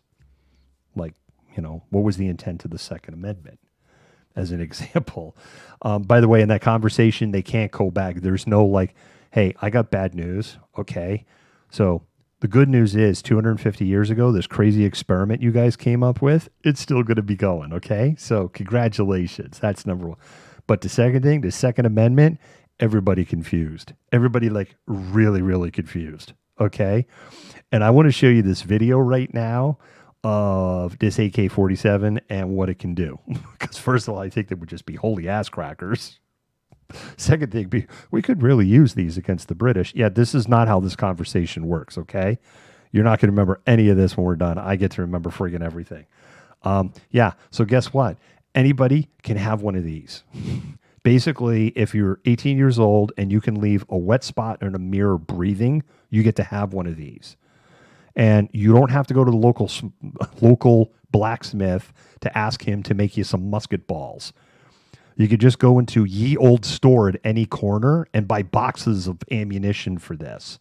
Oh, and by the way, these bullets go like for, hundreds and hundreds and hundreds of feet accurately, not 150 feet like a musket ball and maybe not. So anyway, can you explain this whole Second Amendment thing to us and what you were really, because people are really hung up on the well-regulated militia part. I may not like the answer, right? I may come back and go, okay, I met with John Adams, and this is what he said.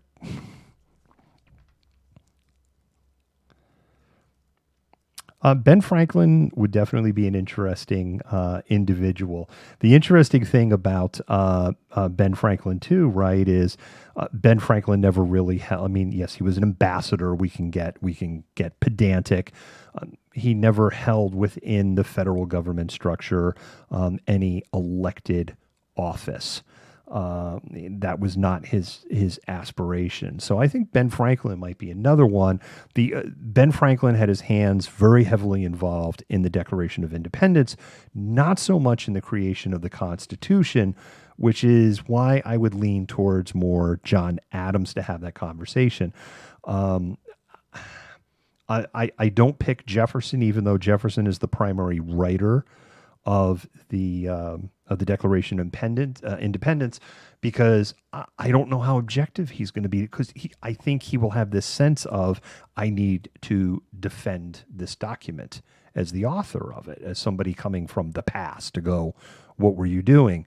Where John Adams had kind of this very well-known reputation that he would tell me in the most polite British colonist way to go fuck myself if he didn't like my questions, or he disagreed with my answers. And as somebody who grew up in Boston and is very direct, I actually would appreciate that conversation.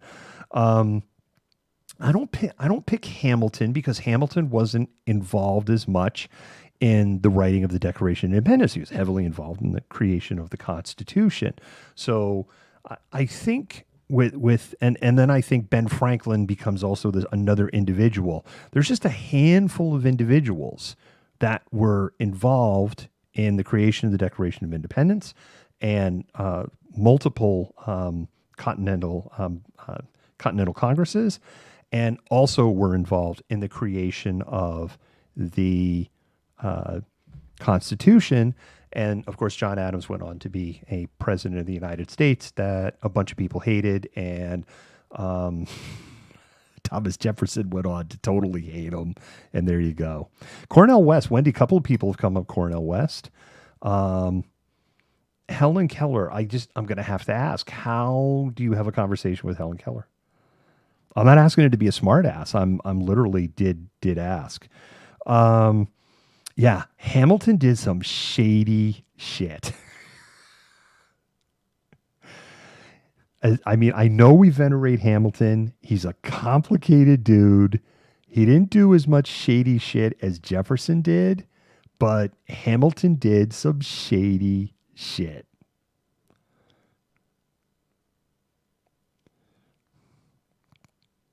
Dan, I know that he was a abolitionist. I didn't know that, actually. Wow, I didn't know that. I thought Helen Keller was mute. I did not know that. No, you can't pick the Donner Party because it's a whole group of people. So you can only talk to one person in the Donner Party. Yes, I know Adam was an abolitionist. I mean, let's not forget, John Adams was the defense lawyer after the Boston Massacre, and he got the British soldiers acquitted. And let's not forget that. I think that's one of the reasons why I like him. He was a man of principle.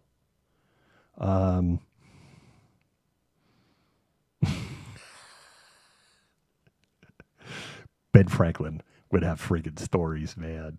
It's like, okay, it's like if the question was, if you were going to party with someone for an hour, who would you party with? I don't know if I would pick Ben Franklin, but if it had to be from the 1700s, Ben Franklin would be really high on the list. Who would you want to party with?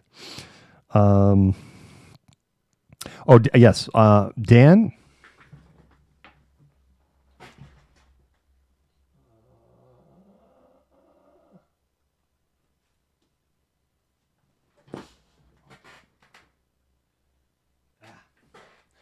Yeah, I seem to remember it doesn't fit in the bookcase. I was going to yank it out and go, I actually have the book. But the book is too high. It doesn't fit in my bookcase back there. Oh, my God. Keith Richards is actually dead. He's a zombie. He has been the living dead zombie for about 4 years now. And anytime somebody in the music industry really famous dies, he absorbs their essence. Simply the death of Prince from Propofol added like 2 to 3 years to Keith Richards. He just absorbed all of that life. So eventually, as we all age, Keith Richards is going to be like the Highlander. It's going to be like him and Britney Spears. And you're going to look at Britney and go, there can be only one. And he's going to cut off head with a sword, and there's going to be all this lightning thing, and we're going to find out that he's like the zombie Highlander.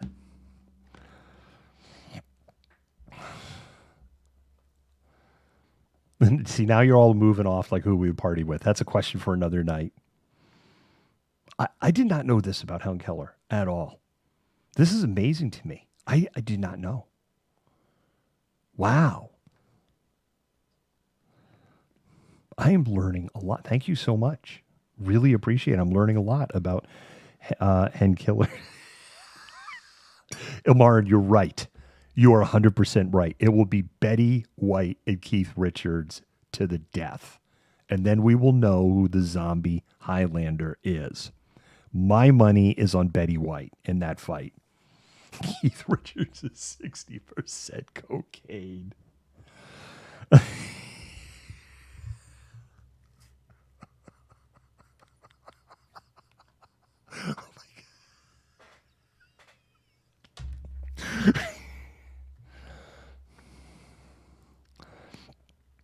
Yeah, I couldn't have a mathematical conversation with Einstein. I wouldn't. I wouldn't want. I wouldn't want. As somebody who writes, I would love. Hemingway comes to mind, but my understanding was he was just an insufferable, boring asshole to talk to, and so it just seems like ick, right? Courtney, I like you so much. Roger, I totally agree. Betty White and Keith Richards in like the octagon, my money is on Betty White. I just see Betty White like ripping his spine out or something. Just wah!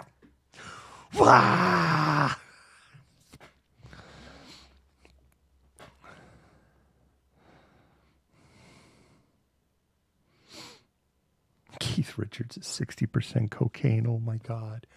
All right, so let's do this because we're kind of starting to wind things down here. I am going to go and just see, were there any breaking headlines?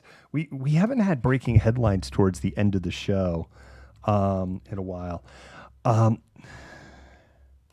wait a minute. I'm mixing up Emily Dickinson and Dorothy Parker. I saw Dorothy. I was going to say, I did a play, but no, it was in the 7th grade. I looked back and I'm like, this was a trippy thing to do. I did some summer stock back when I was in my younger days. Anybody who's done some stage acting will know what summer stock is. And as a child, I did some summer stock in Western Massachusetts. And we did A Night with Emily Dickinson, where the poems were read and we would act them out, sometimes interpretively, because this is a very Western Massachusetts thing to do.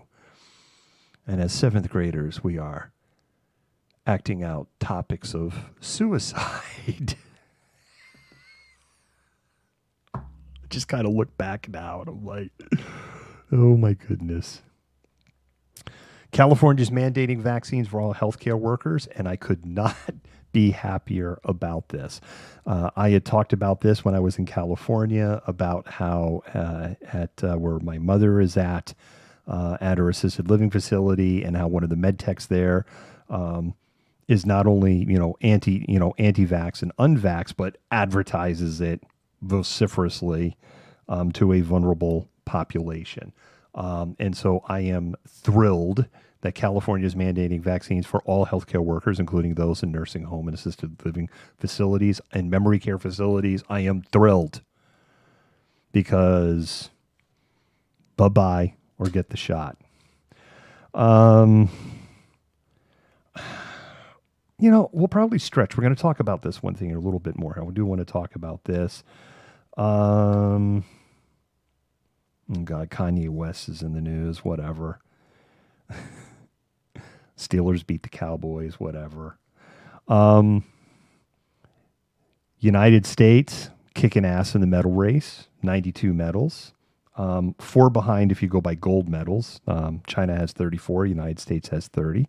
I saw that about CNN firing 3. It's amazing the American first people are so upset that the Olympic team is doing well.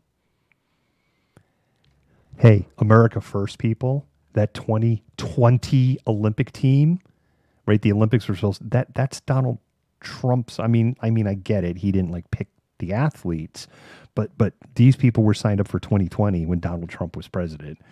So you say make America great again, and you're hoping and praying that America loses at the Olympics. Your hypocrisy is showing.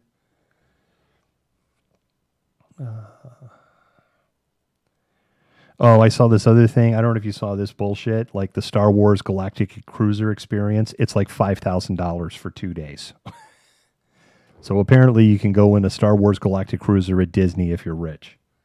I mean, I ain't blowing $5,000 to pretend I'm in Star Wars for 48 hours and never leave Earth. Holy shit. Liz Cheney's in the headlines again. There is something I want to talk about in the headlines, though. There's one thing. Let me look at local headlines really quick. I just want to make sure I'm not hanging up here. Night tie. Police involved shooting. White Center. I know there's was it about 5:45. They were serving a warrant for a homicide that happened in Seattle earlier this year. Office told the suspect to come out or they would shoot. Initial reports indicated the suspect fired shots with a handgun, and the officers returned fire, wounding the suspect. Emergency crews pronounced him dead at the scene. That is the tiniest, good night, Ty. That is the tiniest amount of information that is available on that shooting down there. Yeah, Dory said he's dead. On there. Amazing. All of the police departments are crying and going, we can't do police stuff anymore because of the rules. But apparently the Seattle Police Department can still do police stuff. I was reading something like in Cowlitz County, they're upset that they can't use bead-bound ranks and tear gas. I'm like, when's the last time Cowlitz County deployed tear gas ever? That's number one. And for Chip, oh my God. It better be really amazing friggin' space food. There's a big brush fire on Bonnie Lake. Right now there's just level 1 evacuation. Level 3 is run for your life. Level 2 is get ready. Level 1 is, hey, pay attention to what's going on.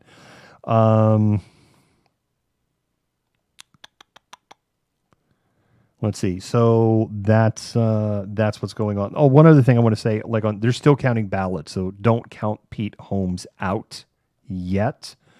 But right now, if they were done counting the ballots, Pete Holmes is out.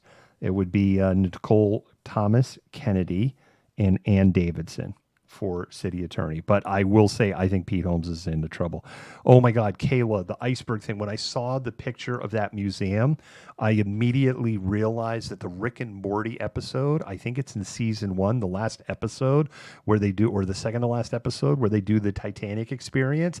And when they drive up and they show that whole thing, it's all based on this place in Pigeon Forge. I was like, you have to be kidding me.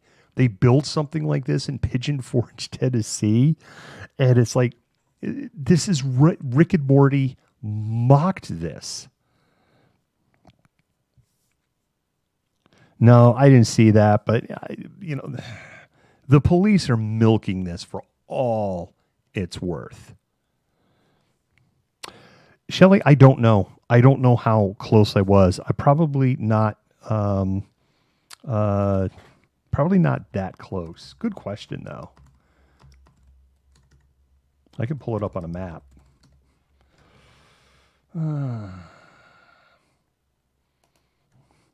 Give me a second. I'll pull it up.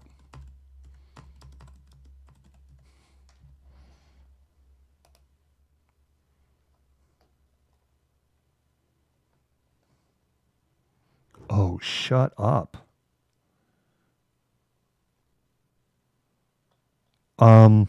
How close was I? Shelley, I drove through Greenville. I drove through it. So I was, I'm looking at the map right now. If you remember, I was in Crescent Falls and I was in Indian Falls and Crescent Mill.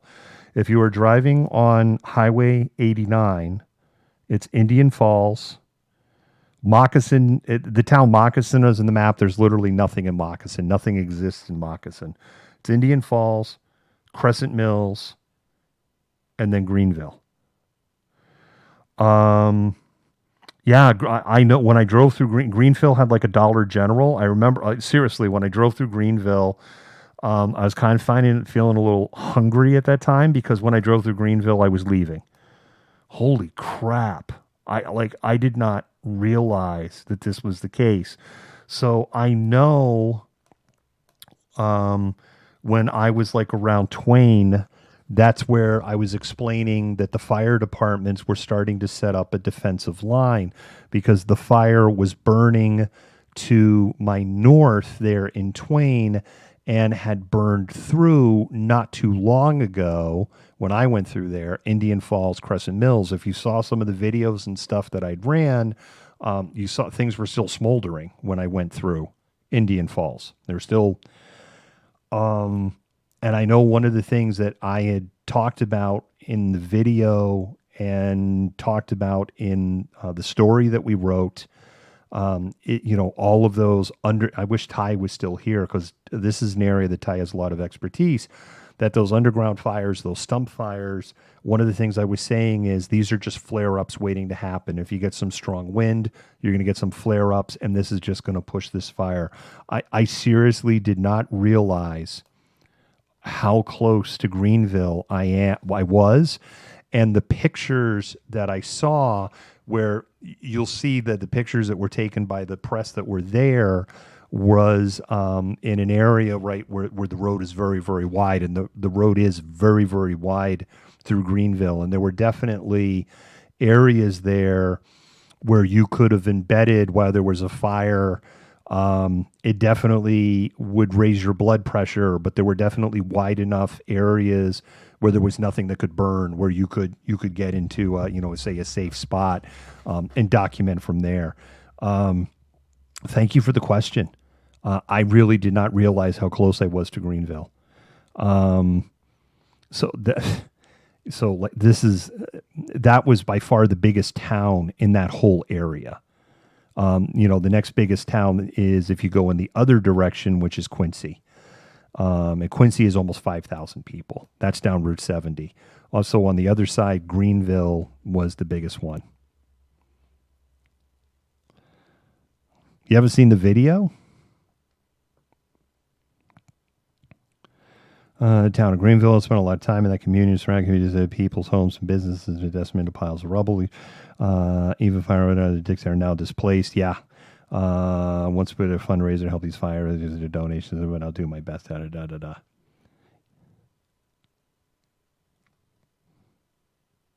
Yeah, Roger, we talked about that with the root fires. And one of the things I was explaining to people when I was out covering this last week in Indian Falls in particular, where there's a ton of root fires going on, I was not traipsed. There were some things where I was like, oh, I'd like to get a picture of that. But there is no way on earth I'm going to go walk across, 100 meters of smoldering forest and potentially, fall through to my knees or my waist into 2,000 degrees. That then also is because of the rush of oxygen then goes whoa, and basically just roasts me. So yeah, it's really, really, really dangerous.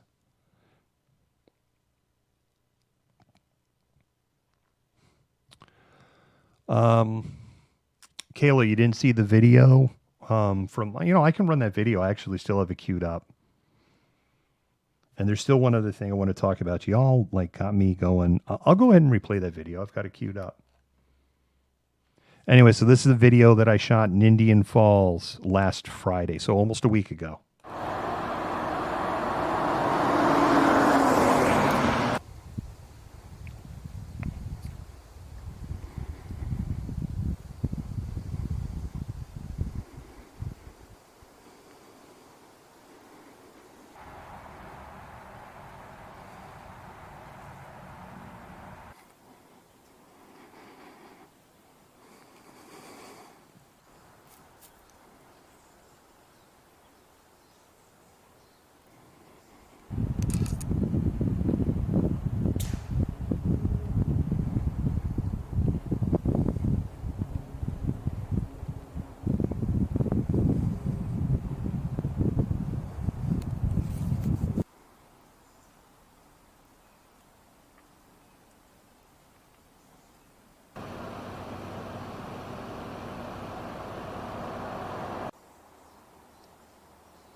Yeah. So that was 6 days ago. It'll be a week ago tomorrow that I filmed that in Indian Falls. So Greenville, by the road distance, is maybe 10 or 12 miles from there. And as I said, the fire was burning north of where I was, deeper in the woods. I did go up by Indian Falls.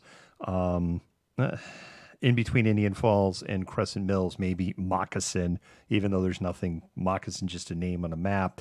I did go up a road. I did kind of start driving up. Some of that is from that area. And I decided it was time to go because I noticed there was ashfall. And when I noticed the ashfall, I was like, it's time to go. And Pam, I talked about this. Pam, I talked about this at length, and I really want to be cognizant because we've been going for a really long time tonight. It was very eerie. It was very quiet. There's one little clip. You can hear a couple of birds in there. The rest of it is just wind or silent and flies. Biting, black smoke flies. Didn't know smoke flies were a thing. Lots of smoke flies. And they were annoying. They didn't bite like a horse fly, but like a little like, damn it, get off of me kind of. Especially when you're trying to take a picture and you're getting chewed on, right? And you're just like, I have to suck it up, Buttercup, and get chewed on so I don't shake the camera. If you go up on our website, malcontentnews.com, there's a photo gallery taken in Crescent Mills and Indian Falls. There's about 40-ish images there. There's a lot more in the video. If you're not familiar with that, if you didn't see that, that information is up there. Last thing I want to talk about, and then we're going to wrap this up here, because y'all got me distracted. But again, I had no idea that Greenville was that close to where it was, and I literally drove through that town 7 days ago. And one of the things that I remembered when I went through that town is what it's one of these small rural towns that is it's a desert. It's a resource desert. The grocery store is a Dollar General. So the Dollar General ran out of town, whatever small mom and pop grocery store was there. I remember passing the Dollar General and kind of like, Dollar General's evil. Last thing I want to talk about is the Atlantic Meridional Overturning Circulation, also known as the AMOC, also known as the Gulf Stream. If you saw the movie The Day After Tomorrow, you saw a lot of junk science in that movie. You saw a big ball of bullshit in that movie. There was way more fact and science in the movie Twister, which didn't have a lot of fact and science in it either, than there was in The Day After Tomorrow. Day After Tomorrow wasn't as bad as 2012, which was just a complete steaming pile from a science standpoint, complete steaming pile. The Gulf Stream through history, and this has been studied for decades, the Gulf Stream through history has stopped flowing at times. There is a process that happens as the earth warms and cools. And of course, this hasn't gone on. This has gone on since the continents have kind of parked into the positions they're in right now. So, Rashi, we're screwed. It was entertaining bullshit, at least on like a Deep Impact was more entertaining than Armageddon.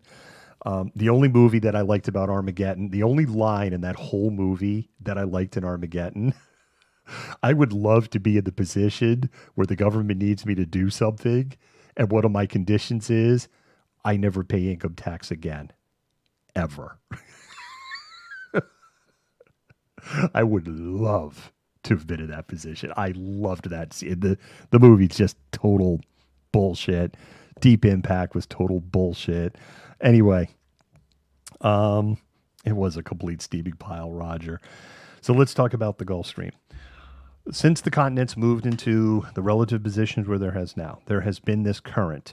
Warm water flows from the subtropic regions in the Atlantic Ocean along the East Coast. It brushes up right alongside Cape Cod, runs pretty close to the coast of Maine, starts to swing out along the coastal waters, of eastern Canada, so St. John's, Newfoundland, and swings across the Atlantic Ocean, passes Greenland, terminates roughly around Ireland-ish.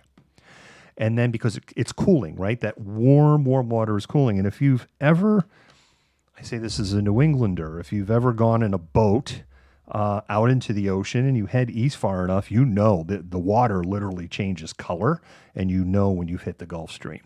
And that's where the fisheries are.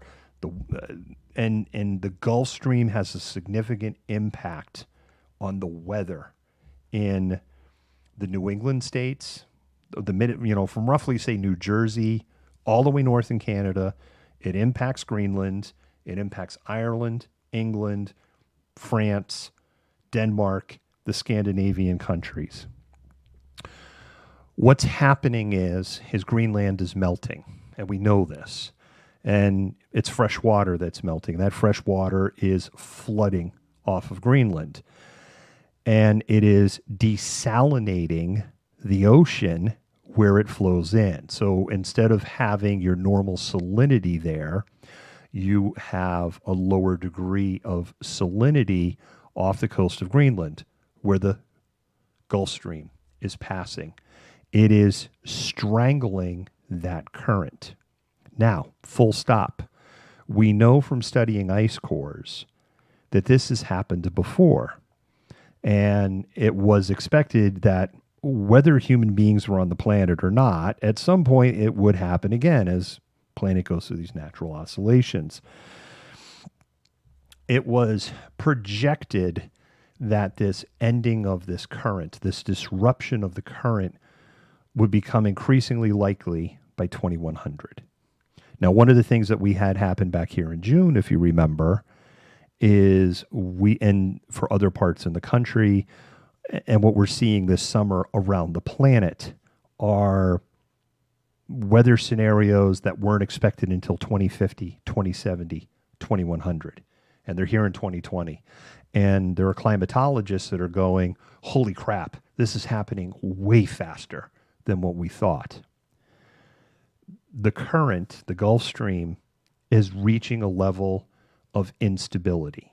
Now, there are two reasons why that could possibly happen. One reason is cyclical. One reason is disruption. It's happening because of disruption. The study that has come out feels that the evidence is ironclad. I am reading an MSM summary. I have not read the entire study. Now we get into this piece of steaming pile movie, The Day After Tomorrow, which is at least somewhat entertaining. So what happens in that movie? There are some things in that movie that are accurate. Polar vortex, right? We didn't, right? You had the creation of polar vortexes. The idea that the polar vortexes would be pulling air down from, the troposphere. And I know, like, at one point they said for how many miles that the air would be getting pulled down. First of all, there's no air really to pull down from there, not in any degree. But the other thing that's total junk science is that the altitude they were at was the air was getting pulled down from the thermosphere, where it's actually a lot hotter. So ignore that stuff. But we do have polar vortexes that happen in the wintertime. And so what happens is the cold air that should be trapped up in the high Arctic regions because of the jet stream and the impact of temperature shifts gets pushed down further south. Polar vortexes. So that part of the movie got right.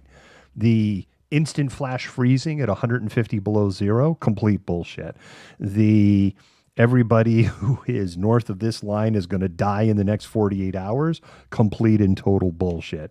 The plunging into a new ice age in 2 days, complete and total bullshit. All of that bullshit. But we have, through ice cores at glaciers and through other samples, we do know this current stops. And we know when it does stop, it is not like a gradual wind down. It stops very quickly in the span of just a couple of years. And then the weather shifts very fast, less than a decade. So if the current stops, what does this mean? Number one, it is going to be a massive impact on the fisheries off of the mid-Atlantic, New England, and Canadian coasts. That's one of the first things going to happen. And they're already stressed as it is, because you're going to have a very sudden drop in water temperatures in those areas. You'll have some species of fish that will move into these areas. You will have other species that can't move. You're going to have a breakdown in the ecosystem, because you're going to have fish that can swim somewhere else are going to swim somewhere else. Plants on the bottom, other things that are just reliant on the currents to move, they're fucked. They can't. That's the number one thing that's going to happen. One of the things that's going to happen. It is going to get colder, and a lot colder. And it will get colder in places like the mid-Atlantic, the New England states, eastern Canada, Ireland, England, Denmark, parts of Germany, France, possibly Portugal, and the Scandinavian countries in particular. It may get so cold in the Scandinavian countries that areas that are habited now may become inhabitable. It is going to have a huge impact on crop production in countries like Portugal, Spain, France, Germany, the Scandinavian countries, England, Ireland. A huge impact. That's the other thing that's going to happen there. We're not talking entombed in glaciers and stuff. Now, here's the funny thing, because we also know this. The current heals itself. The sudden cold stops the melt in Greenland. And when the melt starts to slow down, the water that got brackish, right? It's not fresh water. You have fresh water sitting on the surface, right? The whole ocean's not turning to fresh water. But this plug that is ended eventually goes away. This sharp shift in cold weather happens, and then the current starts again. And when the current starts again, it starts to get warmer again. But here's the other thing we know. The warm doesn't come back like that. It takes a long time for the warm to get back, hundreds of years. And again, here's the other thing. When you have cold air holds moisture. And cold air is what produces precipitation, which is going to help build those glaciers back up. But it's also what's going to make potentially part of the upper Scandinavian countries literally uninhabitable, because it will turn into a frozen wasteland. The reason that these areas, which are so far north, are habitable today is because of this current. That's the only reason, because it's pulling in warm water, and it helps warm ocean water, and it helps stabilizes the temperature in those countries. But that moisture has to come from somewhere. And that's the part we don't fully understand. We know that it will get wetter and more snowier in these regions with bigger storms. But then that means somewhere else on the planet, the rain's going to go away. And that's one of the things that we don't fully understand. Now, if the rain goes away in places that don't get a lot of rain in the first place, but if the rain goes away in central Canada, central United States, Brazil, Ukraine, if it goes away in those kind of places, we're in so much trouble. So don't lose sleep over it. Don't freak out, panic, yada yada. Oh wow, Spacey Gracie I think was on like a week or 10 days ago. Yeah, Roger, I saw that too. Maybe Yellowstone will blow too. Shelley could only be so lucky.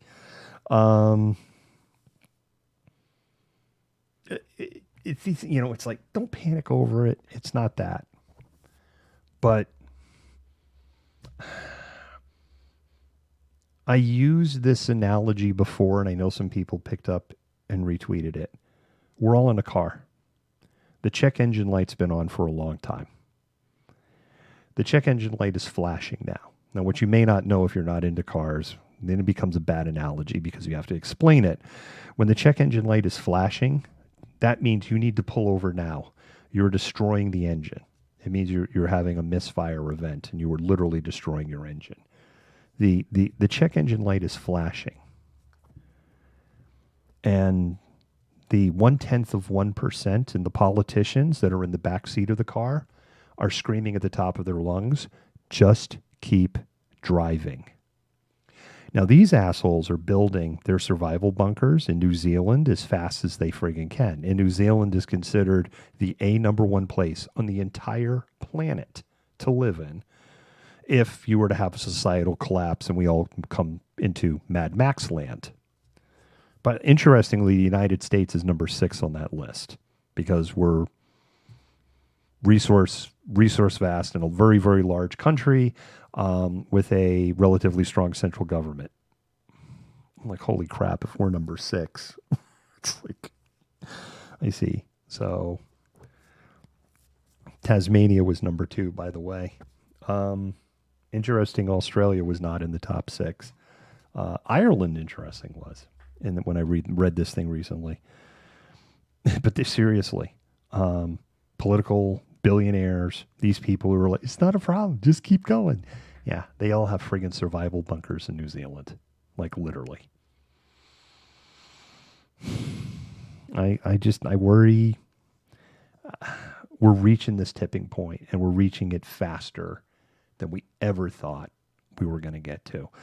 As somebody who likes meteorology, who aspired to be a meteorologist for practically the first 17 years of their life, who continues to voraciously read anything about meteorology I can get my hands on or watch videos.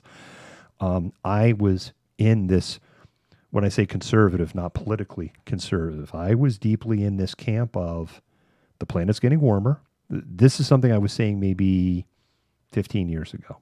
Planet's getting warmer. Climate change is undeniable. However, we are not as hot, and we have trade records from 1000 AD from significant areas on the planet, and we can study these trade records and kind of figure out how warm things were back then, and we are not as hot as we were in 1000 AD. Now, that's not the case anymore. We've run that over. We're hotter.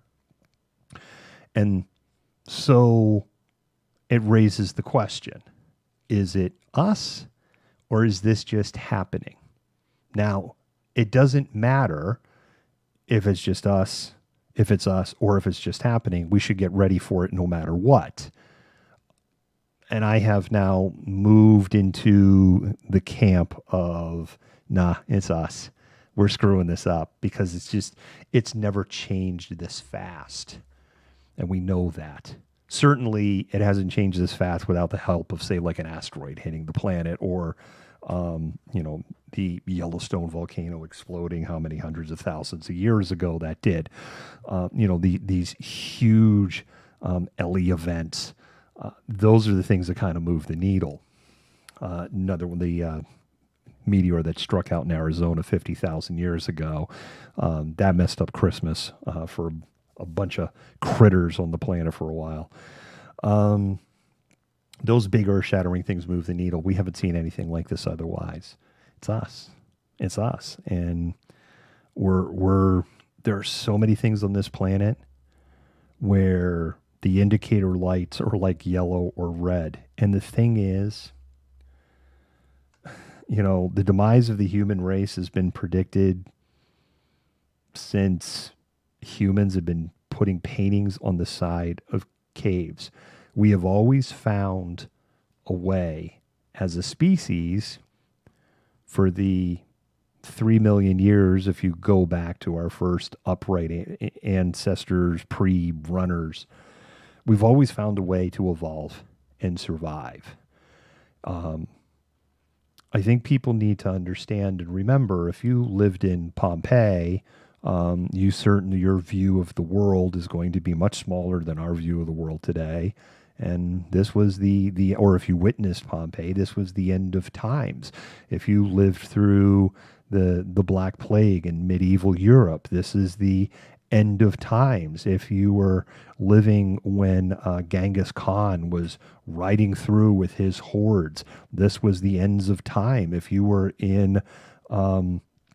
if you were under the rule of Vlad the Impaler, this was the end of times. If you lived in Poland 1940, this is the end of times.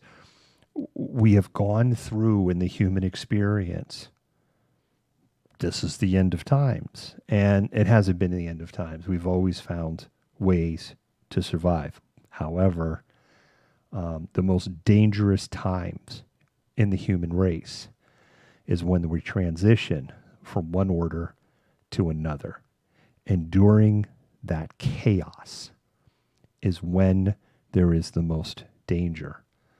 And I'm becoming really increasingly concerned that, we are not 20, 30. I've always felt this chaos would come in my lifetime, but I always felt that this would kind of come when I was closer to the finish line of my lifetime. I thought this was 20, 30, 40 years away. I don't know now. I think that chaos may be a lot closer at hand. All right, malcontents, and on that really sobering note, and I have nothing actually to leave you on to make you feel better, don't forget, the storm starts on August 7th, according to the Q Nuts and the gun polishers. They're going to take all 50 state capitals on Saturday. And then Mike Liddell will lead us into having the GE Otis, I swear to God, Emperor, President of the United States. That is the code. If you ever see GE POTUS, that is the code for Trump. It stands for God Emperor, President of the United States. The God Emperor, President of the United States will ascend to his throne, not this weekend, but the weekend after. That's what they believe.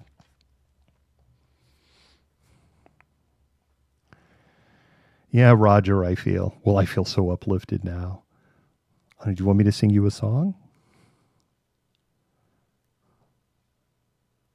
We're totally effed, Shell. We're totally effed.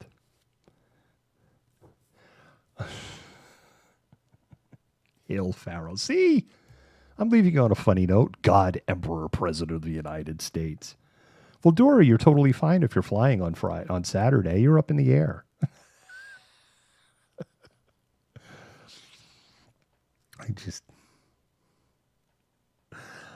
It is interesting. I will say this. It is interesting that I just had this realization. Greg Abbott in Texas is calling for a special session of the Capitol to start on August 7th. You can adjust your tinfoil hats now to get the signal a lot better here. There will be... That's pretty fascinating, don't you think? I'm calling a special session of the House in Texas on August 7th, the same day that the Q Nuts say they're going to storm all 50 capitals. Things that make you go Q. Things that make you go Q, man. Things that make you go Q. Q, Q, Q. Things that make you go Q. Things that make you go Q.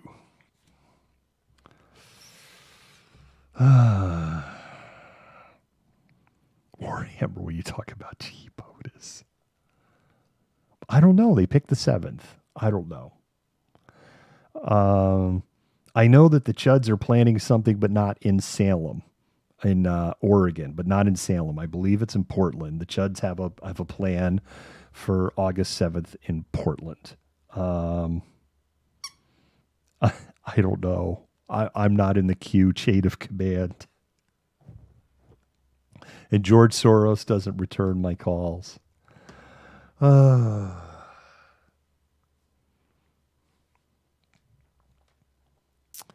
Pillow guy pulled his ads from Fox News, and now he's crying that he's losing $1 million a week in business. I saw that, Dora. I don't know if you guys caught that. Pulled his ads from Fox News. Business is down $1 million a year. The United States government could be overthrown by a former coke addict that sells mediocre pillows on TV ads. Literally.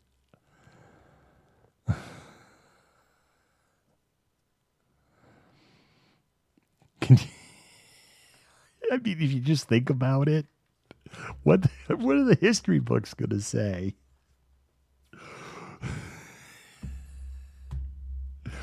Former felony convict and Coca-Cola and Coke enthusiast Mike Lindell helped bring down the United States government 251 years after its formation. Oh my! It turns out Thomas Paine, who wrote Common Sense, was actually completely batshit crazy after the American Revolution. Like everybody was like, dude, because his writings just got more and more radical, and they were, by the time Thomas Paine, right, he's just like, dude, yeah, no. Who invited him? Did you? I didn't invite him. No, he just showed up. Are you sure? Ben, did you invite him as a joke? You're such a frat boy, Ben. Didn't you? You did it.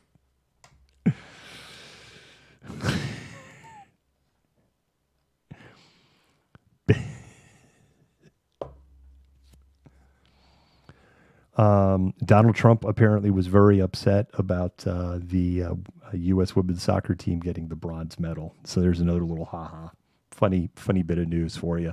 Okay, let me see if I can find something more amusing before we go. We'll leave on a happier note than global warming. Let me see if I can find something happier than global warming. Gosh darn it. That's nothing. Wow. I gotta find something.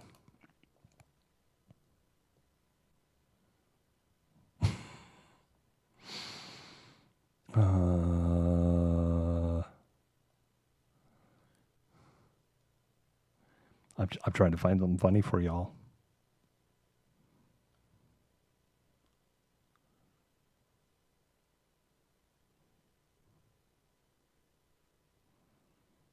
Yeah, that's not funny. That's very sad. Oh, good Lord. Oh,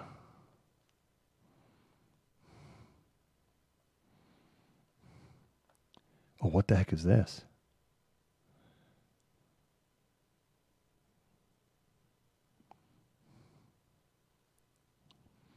Oh, they've moved the goalpost now. It's September 18th. It's not going to be August 13th. They've moved the goalposts. Protest next month, nation's capital, to rail on the behalf of so-called political prisoners who were charged in the January 6th insurrection.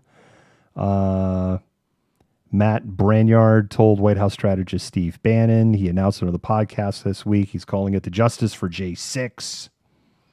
It's being orchestrated by the group Look Ahead America, headed by Brainerd.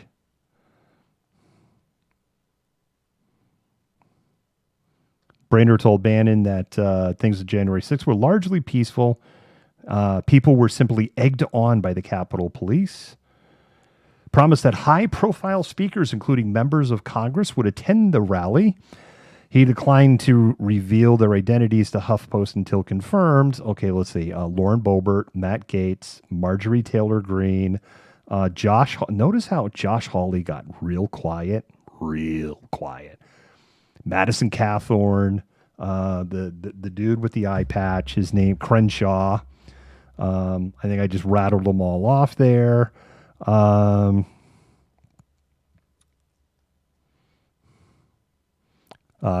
Madison Cawthorn actually tweeted about it, but then deleted the tweet. They got real plans. Brainerd says he's already obtained permission for the rally from the Metropolitan Police Department pending final checks. An MPD spokesman would not confirm if a permit had been approved. Being planned for the west lawn of the Capitol, where protesters moved on the building after Trump told them to go there and fight much harder. Will be nonviolent, he says. Brainerd claims that Babbitt was executed.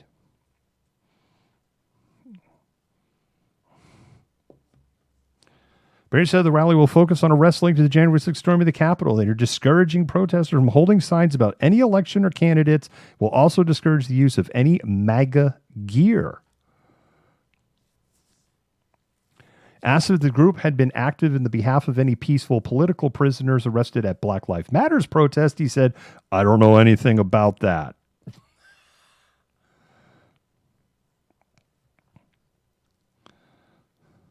Oh, no, apparently Mike Lindell is still saying August 13th, so they're all not on the same page. I guess that's funny.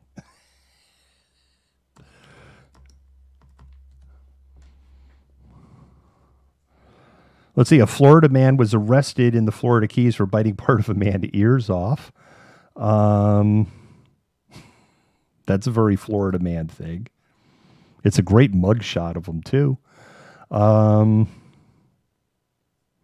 South Florida man finds large iguana in toilet. I'm going to read this in my newscaster voice. Let me read this, and this will be good. It's a really short story, too. In other news, it's a good thing a Florida man noticed what was in his toilet before anyone went to use it. On July 24th, Kurt Hilberth of Hollywood noticed something in his toilet out of the corner of his eyes when he went to brush his teeth. It turns out it was a large iguana. It was so big that it was not submerged completely in the water, and it got that tail that whips back and forth, Hilbert told the CBS affiliate of Miami. Dressed in protective clothing and gloves, Hilbert tried to remove the iguana himself. He ended up calling a trapper who ended up removing the reptile. The iguana likely crawled in through the sewage vent stack on the roof. Hilbert has since put a metal mesh around the vent. Mary, that'll show you to check your toilet. Ha ha ha ha. How was that? Was that very newscaster-ish? Rock peaceful tourist, just like the Nazis visiting Poland. I was looking through this history book here, this pamphlet you gave me about Munich. There's nothing mentioned here from 1933 to 1945. Nobody was here. Everyone was on vacation. Everyone was having punch and pie. Everyone was very happy. If you look to the right, you'll see many of Munich's many amazing beer halls.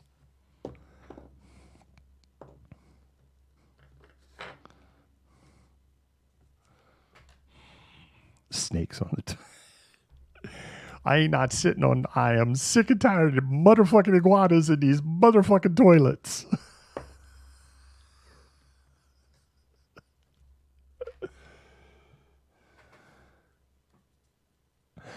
Read me a bedtime story. All right, I've gone way too long.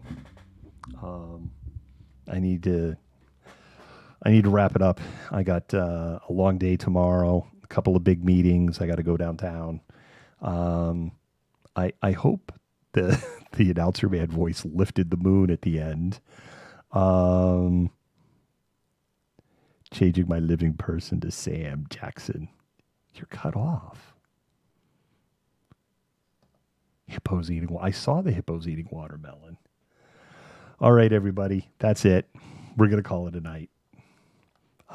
We will see.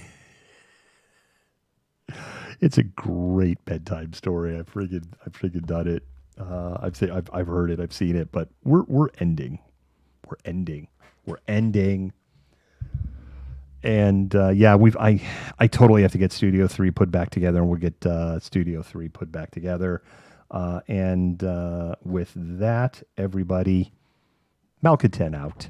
Malcontent News is a team of journalists, activists, and researchers with 3 key missions. A commitment to show an unfiltered view of the before, during, and after of key events, live, as it happens. To defend the First Amendment using our rights of a free press. And to amplify the voices of underrepresented individuals, including Black, Indigenous, persons of color, and the LGBTQIA+ community. Our team is committed to seeking equality for all and holding those in power accountable. The easiest way to support Malcontent News is to bookmark our website at malcontentnews.com, like and follow us on Facebook, subscribe to us on YouTube, and follow us on Twitter, TikTok, Twitch, Instagram, and in the Google News app. To provide financial support, you can become a patron, make a one-time donation through Venmo, or link your Twitch account to your Amazon Prime account and use your free subscription to subscribe to Malcontent News.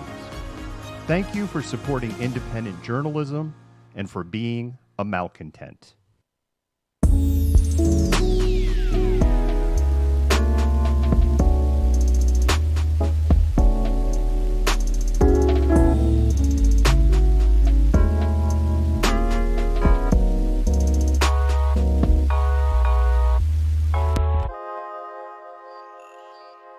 You fit the profile! You're the malcontent! Nobody wants to hear the nonsensical ravings of a loudmouth malcontent. He said malcontent Antifa, fuck you! You are the biggest hypocrite on the face of the planet. I say that you're a terrible reporter. That's what I say.